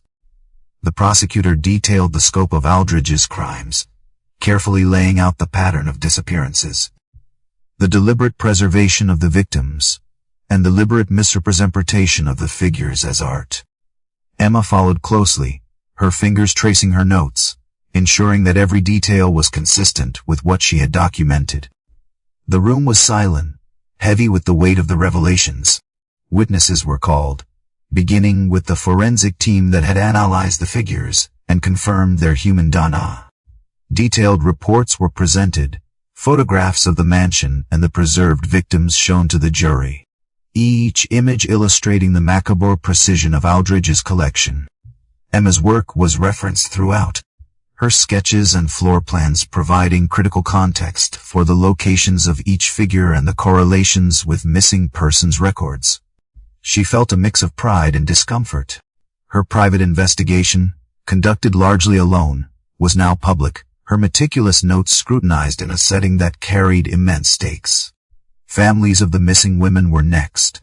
Mothers, fathers, and siblings recounted memories, photographs, and distinguishing features that confirmed identities. Emma sat quietly, feeling their grief and hope as they spoke. The testimonies were often heart-wrenching. Parents spoke of birthdays missed, graduations unattended, and the hollow ache of unanswered questions. Yet their voices were resolute, strengthened by the evidence she had helped compile. Each statement humanized the victims, transforming the figures from objects into living, breathing people who had been stolen from their families. Aldridge's defense tried to challenge every piece of evidence. Lawyers questioned the forensic methods, suggested that Emma's recollections could be biased, and painted her as a disgruntled former employee with an agenda. Each attack forced Emma to revisit the details in her mind, to ensure accuracy, to provide clear, consistent testimony where necessary. She felt the pressure of the courtroom like a physical weight, the eyes of the jury on her, the fate of the victims resting on her ability to convey truth without faltering. She relied on the precision of her records and the corroboration from families and forensic reports, knowing that every word mattered. Cross-examinations were tense, the defense probing inconsistencies, highlighting the 14-year gap between Lila's disappearance and the discovery of the mansion, attempting to cast doubt on the timeline and the reliability of witnesses. Emma's heart pounded, but she maintained composure, methodically explaining her process of documenting the mansion, her method of cross-referencing photographs, and the verification of identities with families. Each answer was deliberate, carefully phrased, a defense not only of herself, but of every victim whose story was at stake. Media coverage was relentless, the courtroom filled with the subtle hum of recording devices and the occasional click of a camera shutter. Emma felt the strain of public attention, but also the weight of responsibility. She knew that public perception could influence proceedings, that narratives could be spun to discredit the victims, or the witnesses. Every detail she had documented had to withstand not only legal scrutiny, but also the court of public opinion. She drew strength from the families who nodded at her across the room, whose faith and trust in her had never wavered despite years of waiting. The trial stretched on for weeks. Testimony from forensic experts, families, and investigators painstakingly laid out the extent of Aldridge's crimes. Emma provided context when needed, clarifying timelines, figure positions, and the corroboration between DA results and missing persons records. Each session reinforced the horrifying reality of the mansion's collection, the deliberate preservation of victims, and the systematic pattern of disappearances. Aldridge remained calm for the most part, but subtle signs of tension began to show: tightened jaw, fleeting eye contact. Moments where he appeared to assess his dwindling influence over the proceedings. By the second week, the prosecution presented the cumulative evidence of DNA confirmation, witness statements, and Emma's meticulous documentation. The courtroom fell into a tense silence as photographs of the mansion's figures were displayed alongside photographs of missing women, side by side, their similarities undeniable. Each image, each verified identity, each family testimony contributed to an overwhelming weight of evidence. Emma felt a quiet relief that her work, once solitary and fraught with risk, had become an essential tool for justice. As closing arguments approached, the prosecution emphasized the meticulous nature of Aldridge's crimes, the psychological manipulation, and the systematic preservation of human life as objects. Emma's documentation and the corroboration from families were cited repeatedly, highlighting the role of persistent, careful investigation in uncovering the truth. The defense attempted to cast doubt, arguing intent and psychological interpretation, but the chain of evidence was strong, verified, and irrefutable. Emma felt a surge of determination, knowing that the lives of the victims and the hope of their families rested on this moment. When the jury retired to deliberate, Emma remained seated, hands clenched around her notebook, staring at the courtroom floor. The weeks of preparation, fear, and anxiety coalesced into a tense anticipation. The jury's decision would not only determine Aldridge's fate, but also set a precedent for how carefully documented, patient, and courageous investigations could overcome even the most calculated efforts to hide the truth. She thought of Lila, of Nicole, Maria, and the other women whose lives had been stolen. Their recognition, their validation, depended on this moment.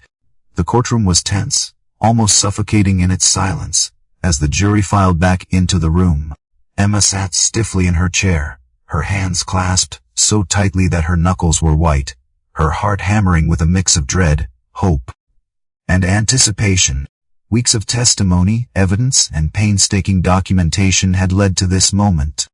She had spent countless sleepless nights preparing, verifying details, and coordinating with families, all to ensure that the truth about Richard Aldridge's horrific crimes was undeniable. Now, as the jury took their seats, the culmination of her work, the acknowledgement of the victims, and the reckoning for Aldridge were all suspended in the air around her. The foreperson cleared their throat, eyes meeting the judge's, and began reading the verdict. Emma felt her stomach tighten as each word seemed to stretch into eternity.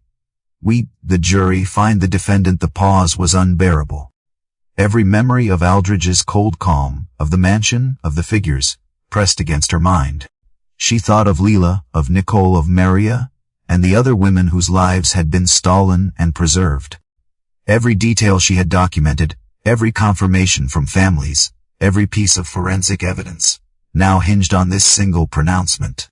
Guilty on all counts of murder as charged. The words landed like a physical weight. Emma exhaled in relief, tears welling in her eyes, a shudder of both grief and triumph running through her. The room seemed to vibrate with the tension breaking, the acknowledgement of truth that had been denied for far too long. Aldridge's expression was unreadable at first, a tight mask of composure, but even his carefully constructed calm faltered as the reality of the judgment settled over him. He was finally being held accountable for decades of systematic terror, manipulation, and destruction. The judge's gavel came down, final and resounding. The court sentences Richard Aldridge to 5 consecutive terms of life imprisonment, without the possibility of parole, in accordance with the severity and premeditation of his crimes. Emma felt her hands shake as the words resonated in the chamber. 5 lives had been definitively proven as victims, and while others remained unidentified. The sentences reflected the gravity of what had been uncovered, the enormity of the moment. The long arc of justice finally bending toward the truth left her breathless. Outside the courtroom, the press surged forward, microphones and cameras capturing reactions. Emma stayed back, letting families move first, offering a quiet, supportive presence. Mothers clutched each other, fathers wiped tears, siblings exchanged silent nods of relief and grief. The acknowledgement of the victims had been formalized in law, yet the emotional toll of the revelations was immense. Emma's heart ached for every stolen life, every family shattered, and every moment lost that could never be reclaimed. She remembered her first glimpse of Leela's figure in the mansion, the cold leathery texture beneath the wax, the tiny butterfly tattoo that had confirmed her identity. That moment had propelled her through months of investigation, documentation, and coordination. She had faced disbelief, legal threats, and emotional exhaustion, yet the culmination of her efforts had led to this moment of recognition, accountability, and justice. The trial and sentencing were more than legal proceedings. They were a symbolic and tangible acknowledgement that the victims' lives mattered, that their absence would not be ignored, and that the crimes committed would not be forgotten. Emma also reflected on the families who had trusted her, who had verified identities, shared memories, and contributed their testimonies. Their courage and resilience had been critical in transforming her private documentation into a legally actionable case. Each family member she had spoken to, each photograph she had compared, each subtle feature or scar she had noted, had played a part in ensuring the verdict. She felt a profound gratitude for their willingness to participate, to relive painful memories, and to trust in her judgment despite the immense risks and emotional toll. In the following days, the story dominated local and national news. Journalists detailed the meticulously collected evidence, the DNA confirmations, and the unprecedented revelation that a billionaire had been concealing human victims under the guise of art. Emma read the articles with a mix of relief and apprehension. Relief that the truth had been publicly acknowledged, apprehension at the continued scrutiny, knowing that public perception could be as critical as legal judgment. She remained vigilant, protective of the families, and careful with her own privacy, understanding that the narrative could be distorted despite the court's ruling. The sentencing also opened avenues for continued investigation into the remaining unidentified figures. Forensic teams revisited the mansion, reviewing every detail Emma had meticulously documented.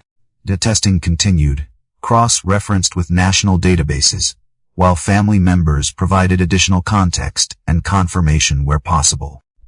Emma worked closely with authorities, offering insights, sketches, and recollections from her visits to the mansion, ensuring that no detail was overlooked in the effort to give every victim a name, an identity, and recognition. Emotionally, the verdict allowed Emma a fragile sense of closure.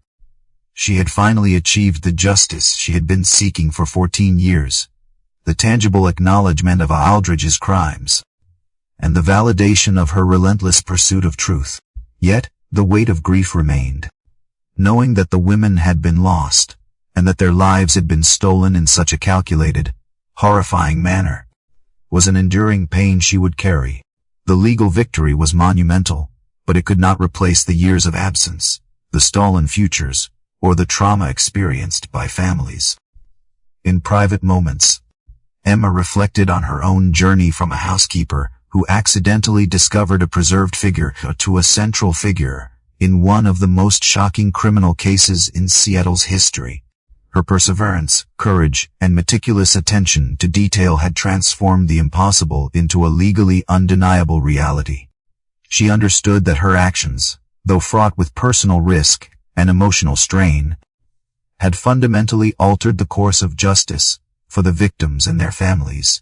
The court's decision also had a broader impact, setting a precedent for how meticulous documentation, collaboration with families, and persistence could confront even the most well-resourced individuals attempting to hide crimes. Emma's role in the case demonstrated that ordinary people, armed with determination, careful observation, and courage, could become catalysts for justice in ways that legal systems and institutions might initially resist. The combination of DNA evidence, family corroboration, and painstaking record-keeping created a framework that would be studied, referenced, and potentially replicated in future cases involving similar patterns of concealed crimes. As the dust settled, Emma continued to support the families, assisting them with statements, memorials, and the slow process of healing. She also began organizing her notes, photographs, and documentation for archival purposes, ensuring that the story of the victims, the investigation, and the trial would remain accessible for future reference. Each document was a testament not only to Aldridge's crimes, but also to the resilience, courage, and persistence of those who refused to let the truth be buried. In the quiet that followed, Emma allowed herself a moment to breathe. Lila's presence, though forever altered by the trauma she had endured, was now acknowledged. The legal system had validated the horror, recognized the victims, and ensured that the man responsible would no longer be free to manipulate or intimidate. For Emma, the verdict and sentencing represented both an ending and a beginning and end to years of uncertainty, and the beginning of a continued commitment to justice, remembrance, and vigilance. The weeks after Aldridge's conviction were a strange blend of relief, exhaustion, and an unfamiliar sense of normalcy for Emma. The weight she had carried for 14 years, the uncertainty, the grief, the relentless search for her sister, was still present. But it was now tempered by the undeniable validation of justice. She moved through her small apartment with careful attentiveness, tidying the binders, photographs, and notes that had once been lifelines in her investigation, and now served as archives of the truth. Each document was a testament to persistence, courage, and the painstaking accumulation of evidence that had ensured Aldridge's crimes would never remain hidden. Her mornings began earlier than they had in years. Emma would wake to the soft light spilling across the kitchen counter, pour herself a cup of coffee, and review the binders for lingering loose ends. Some nights she lingered over sketches of the mansion's figures, each one a memory of discovery, horror, and revelation. She felt an odd mix of sorrow and satisfaction as she revisited the names, photographs, and family statements, knowing that her work had given voice to women who had been silenced, and that justice had been achieved for at least 5 confirmed victims. Even though some identities remained unknown, the progress felt monumental, like stepping onto a threshold she had only dared imagine for years. Emma also focused on her sister, Lila. The reunion, when it finally happened, was not without complications.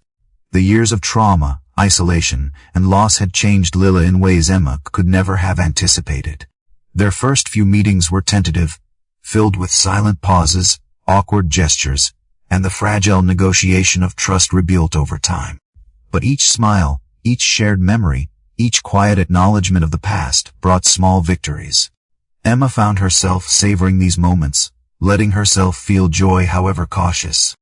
As Lila began to reintegrate into a world she had been stolen from for more than a decade, supporting the families of the other victims became an essential part of Emma's life. She helped organize meetings where families could come together, share memories, and support each other through grief and recovery. The gatherings were emotional, filled with tears, laughter, and the kind of quiet solidarity that comes from shared trauma. Emma facilitated discussions about memorials, anniversaries, and ways to honor the women's lives beyond the courtroom. In doing so, she found a measure of healing for herself. The act of helping others navigate their sorrow gave her purpose, a way to channel her own grief into meaningful action. Emma's days were long, often spent coordinating with investigators, families, and legal teams to finalize documentation and ensure that every detail of the case was preserved for potential appeals, historical records, or further forensic analysis. She remained vigilant, aware that Aldridge's network of influence could still attempt to distort narratives, threaten witnesses, or manipulate public perception. Yet she also felt a growing confidence in the power of meticulous preparation, the credibility of evidence, and the unassailable reality of DNA confirmation. The truth, she realized, had an enduring strength that no wealth or intimidation could fully overcome. Financial stability was another challenge. The legal battles and ongoing coordination required resources that Emma did not always possess. She took on additional work, often in quiet, unglamorous roles, balancing employment with the ongoing demands of the investigation's aftermath. The stress was palpable, but Emma approached each day methodically, knowing that her endurance was necessary both for herself and for the families who continued to rely on her insights and guidance. The work was exhausting, but it was also grounding, a reminder that life could move forward, even in the shadow of trauma. Public attention remained intense. The story of Aldridge's crimes, the preserved figures, and the courageous work of Emma had captured local and national media attention. Journalists requested interviews, photographs, and statements, and Emma navigated this carefully, often deferring to the family's wishes while balancing the need to maintain the integrity of her own privacy. The exposure was exhausting, but it also reinforced the importance of transparency and accountability. She became an inadvertent advocate for victims' rights, a bridge between legal authorities, families, and the public consciousness. Emma also began the delicate process of reclaiming her personal life. She spent more time with her daughter, who had borne the weight of uncertainty and fear during the investigation. They re-established routines, revisited favorite local spots, and slowly rebuilt a sense of safety and stability. For Emma, these small moments, the shared laughter, the quiet evenings at home, the feeling of normalcy returning, were as precious as any legal victory. They were proof that life could continue, that love and family could endure despite trauma and loss. Counseling and emotional support became central to her recovery. Emma met regularly with a therapist, exploring the lasting impact of the investigation, the confrontation with Aldridge, and the intense pressure of coordinating with law enforcement. The sessions were emotionally taxing but ultimately healing, providing strategies to manage anxiety, process grief, and rebuild resilience. She encouraged family members to do the same, recognizing that the path to closure required acknowledging trauma as well as celebrating justice. Memorials and commemorations were organized for the victims, and Emma played a central role in these ceremonies.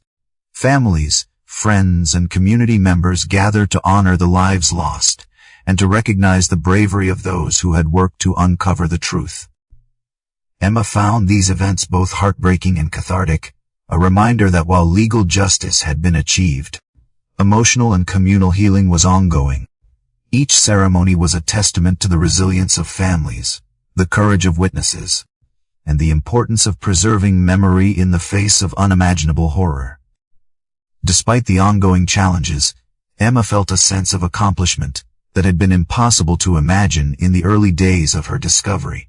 The years of searching, the meticulous documentation, the confrontation with disbelief and legal threats, all had culminated in a tangible impact. Lives were acknowledged, the perpetrator was confined, and the truth had been brought to light.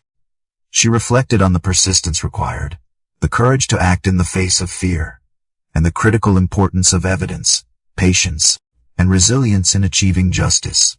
Slowly, life began to feel a little more ordinary, even amidst the extraordinary circumstances. Emma continued to work, to support families, and to maintain the meticulous records that had been central to the investigation. Yet she also allowed herself moments of quiet reflection, walks through the city, evenings with her daughter, and brief respites where she could acknowledge personal healing. The balance was delicate, but necessary. She had learned that recovery was ongoing, that justice was not merely a verdict, but a process of rebuilding, remembering, and moving forward. In the end, Emma recognized that the journey she had undertaken had reshaped her understanding of courage, perseverance, and the meaning of justice. She had faced disbelief, intimidation, and emotional strain, yet had remained steadfast. The families had regained a measure of acknowledgement for their lost loved ones, and the memory of the victims would be preserved in both legal and personal archives. Emma's role had been pivotal, and though the trauma would always remain, so too would the undeniable impact of her efforts. The weeks turned into months, and Emma gradually re-established a rhythm to her life. She continued to honor the memory of the victims, maintain her connection with Lila, and support families navigating their own paths of grief and healing. The legacy of the investigation, the trial, and Aldridge's sentencing became a framework for understanding courage in the face of overwhelming odds. Emma knew that the scars, both her own and those of the families, would endure, but she also knew that truth, persistence, and compassion had triumphed. Years passed, but the memory of what had happened never left Emma. The arrest and conviction of Richard Aldridge had brought justice, but it had also left indelible marks on her life, and the lives of the families she had helped. She often found herself reflecting on how dramatically her life had changed since that first day she had broken the arm of the figure in the mansion, discovering her sister and uncovering a horror no one had imagined. Those initial moments of shock and fear had set her on a path that had been exhausting, terrifying, and ultimately transformative. Emma had returned to a life that was quieter, though never ordinary.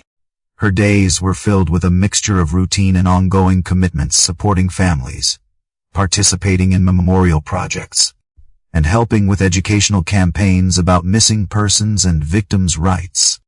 The work she had done in collaboration with law enforcement and forensic teams had become a model for how private citizens could aid in investigations when combined with meticulous documentation and cautious strategy. She still worked to ensure that the remaining unidentified victims in Aldridge's mansion were recognized and remembered, contacting authorities when new leads emerged and supporting families who had been left without closure. Her relationship with Lila deepened with each passing year, though it was often complex. The trauma Lila had endured left its mark, making some moments tender and tentative, while others were charged with tension and unspoken grief. They spent long hours talking about the past, revisiting memories from childhood, and slowly reconstructing the sisterly bond that had been interrupted for over a decade. Emma was patient, understanding that healing was uneven and non-linear. She celebrated small victories, a laugh shared over coffee, a walk in the park, the comfort of physical presence. Each moment reinforced the value of perseverance, compassion, and the fragile, yet resilient, connections that define family. Emma also remained close to the families of the other victims. She organized reunions, support groups, and commemorative events that allowed families to share their grief and celebrate the lives of those lost. These gatherings were emotionally intense, filled with tears, laughter, and quiet remembrance. Emma often took a central role, not as a leader, but as a facilitator, helping families navigate both their personal sorrow and the public attention that inevitably followed the high-profile case. The bonds she formed during this period became a network of resilience, a reminder that shared grief could be transformed into collective strength. The public recognition of the case had long-lasting effects. Emma occasionally received letters, emails, or phone calls from people across the country, offering thanks or seeking guidance for their own situations. Some were family members of missing persons, desperate for direction or reassurance. Others were students, journalists, or advocates who saw in her journey an example of courage, meticulousness, and unwavering dedication. Emma responded cautiously, understanding the importance of maintaining privacy and security while also offering guidance and support wherever she could. She became, in a sense, both a caretaker of memories and a quiet ambassador for justice. Financial stability remained a constant concern, though Emma had learned to navigate it with diligence and prudence. She took on work that allowed flexibility while still prioritizing her commitments to families and ongoing investigations, Legal matters occasionally resurfaced as Aldridge's civil litigation dragged on in small, procedural ways. But these were largely ceremonial or symbolic at this point. Emma had retained counsel and was careful to maintain meticulous records of all interactions. The experience had taught her not only the value of persistence and accuracy, but also the importance of self-protection in the face of powerful opposition. Despite the passage of time, memories of the mansion and its figures remained vivid. Emma often recalled the first moment she had seen her sister's figure, the cold, leathery surface under the wax, and the tiny butterfly tattoo that had confirmed Lila's identity. The image stayed with her, a mixture of horror and awe, and she carried it as both a warning and a motivator. It reminded her that life could be stolen, that truth sometimes required courage beyond imagination, and that vigilance was essential in protecting the vulnerable from those who would exploit them. Emma also found herself reflecting on the larger societal implications of the case. She understood that Aldridge's crimes were extreme, yet they exposed the gaps in systems intended to protect the missing and the vulnerable. She became a quiet advocate for reform, working with organizations dedicated to improving missing persons databases, supporting forensic research, and promoting community awareness. Her contributions were small in comparison to the scale of the problem, but they were tangible steps that could help prevent similar tragedies in the future. Emotionally, Emma found that recovery was ongoing. She had moments of deep sadness, especially when reminded of the women who could not be identified, or of the years her sister had lost. Yet these moments were tempered by satisfaction, hope, and the knowledge that the truth had been exposed and justice achieved. She allowed herself small joys, quiet mornings with her daughter, walks through familiar neighborhoods, moments of laughter with Lila. These small pleasures were victories in their own right, affirmations that life could continue, even after trauma. Community recognition also played a subtle role in her healing. While she did not seek fame or accolades, she occasionally participated in public talks, panels, and educational workshops. Her story, framed as a testament to courage, meticulous investigation, and unwavering dedication, resonated with many. It served as a cautionary tale but also as inspiration, demonstrating that ordinary people could make extraordinary impacts when truth and justice were at stake. Emma approached these opportunities carefully, maintaining a balance between sharing lessons and preserving her personal boundaries. The anniversaries of the victims' disappearances became both moments of reflection and opportunities for communal remembrance. Emma helped organize quiet ceremonies, memorial walks, and charity events to honor the lives of those lost. Families, survivors, and friends gathered, sharing stories, memories, and photographs, keeping alive the identities of the women who had been taken. Emma felt a profound connection during these times, a bridge between the past and the present, between memory and acknowledgement, between grief and resilience. Through all of this, Emma maintained a personal practice of reflection. She documented ongoing developments, wrote journals to process her experiences, and maintained her meticulous organizational habits, now applied not only to the investigation, but also to the personal and emotional dimensions of recovery. She found that maintaining these practices allowed her to navigate the complex emotional landscape of her life post-investigation, grounding herself in a sense of purpose, continuity, and accountability. Looking back, Emma realized that her life had been irrevocably transformed by the discovery in Aldridge's mansion. She had faced unimaginable horror, legal intimidation, emotional strain, and public scrutiny, yet had persisted. She had helped uncover the truth, secure justice, and provide recognition and solace for families left in uncertainty. The experience had changed her understanding of resilience, courage, and the moral imperative to act, even in the face of overwhelming odds. Ultimately, Emma's story became one not only of horror and justice but of recovery, advocacy, and the enduring human capacity for empathy and perseverance. She continued to honor the victims, support the families, and nurture the fragile, reconstructed bonds with her sister. While the scars of the past remained, they were tempered by purpose, connection, and the knowledge that truth, courage, and determination had triumphed over secrecy, cruelty, and fear. Emma knew that life would never return to the way it had been before the discovery. But it had also gained a new depth of meaning. Every moment she spent with Leela, every interaction with families, every effort to preserve the stories of the victims, reinforced the value of persistence, courage, and the human capacity to confront darkness and illuminate the truth.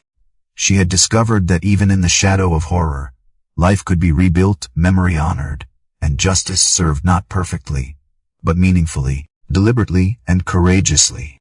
The story of Emma Collins, and her relentless pursuit of the truth behind her sister's disappearance, is far more than a gripping mystery. It carries lessons about courage, persistence, and the moral responsibility of standing against injustice.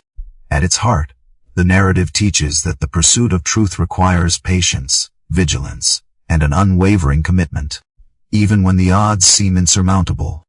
Emma's journey demonstrates that ordinary people, when guided by determination and moral clarity, can confront power and corruption that seems untouchable.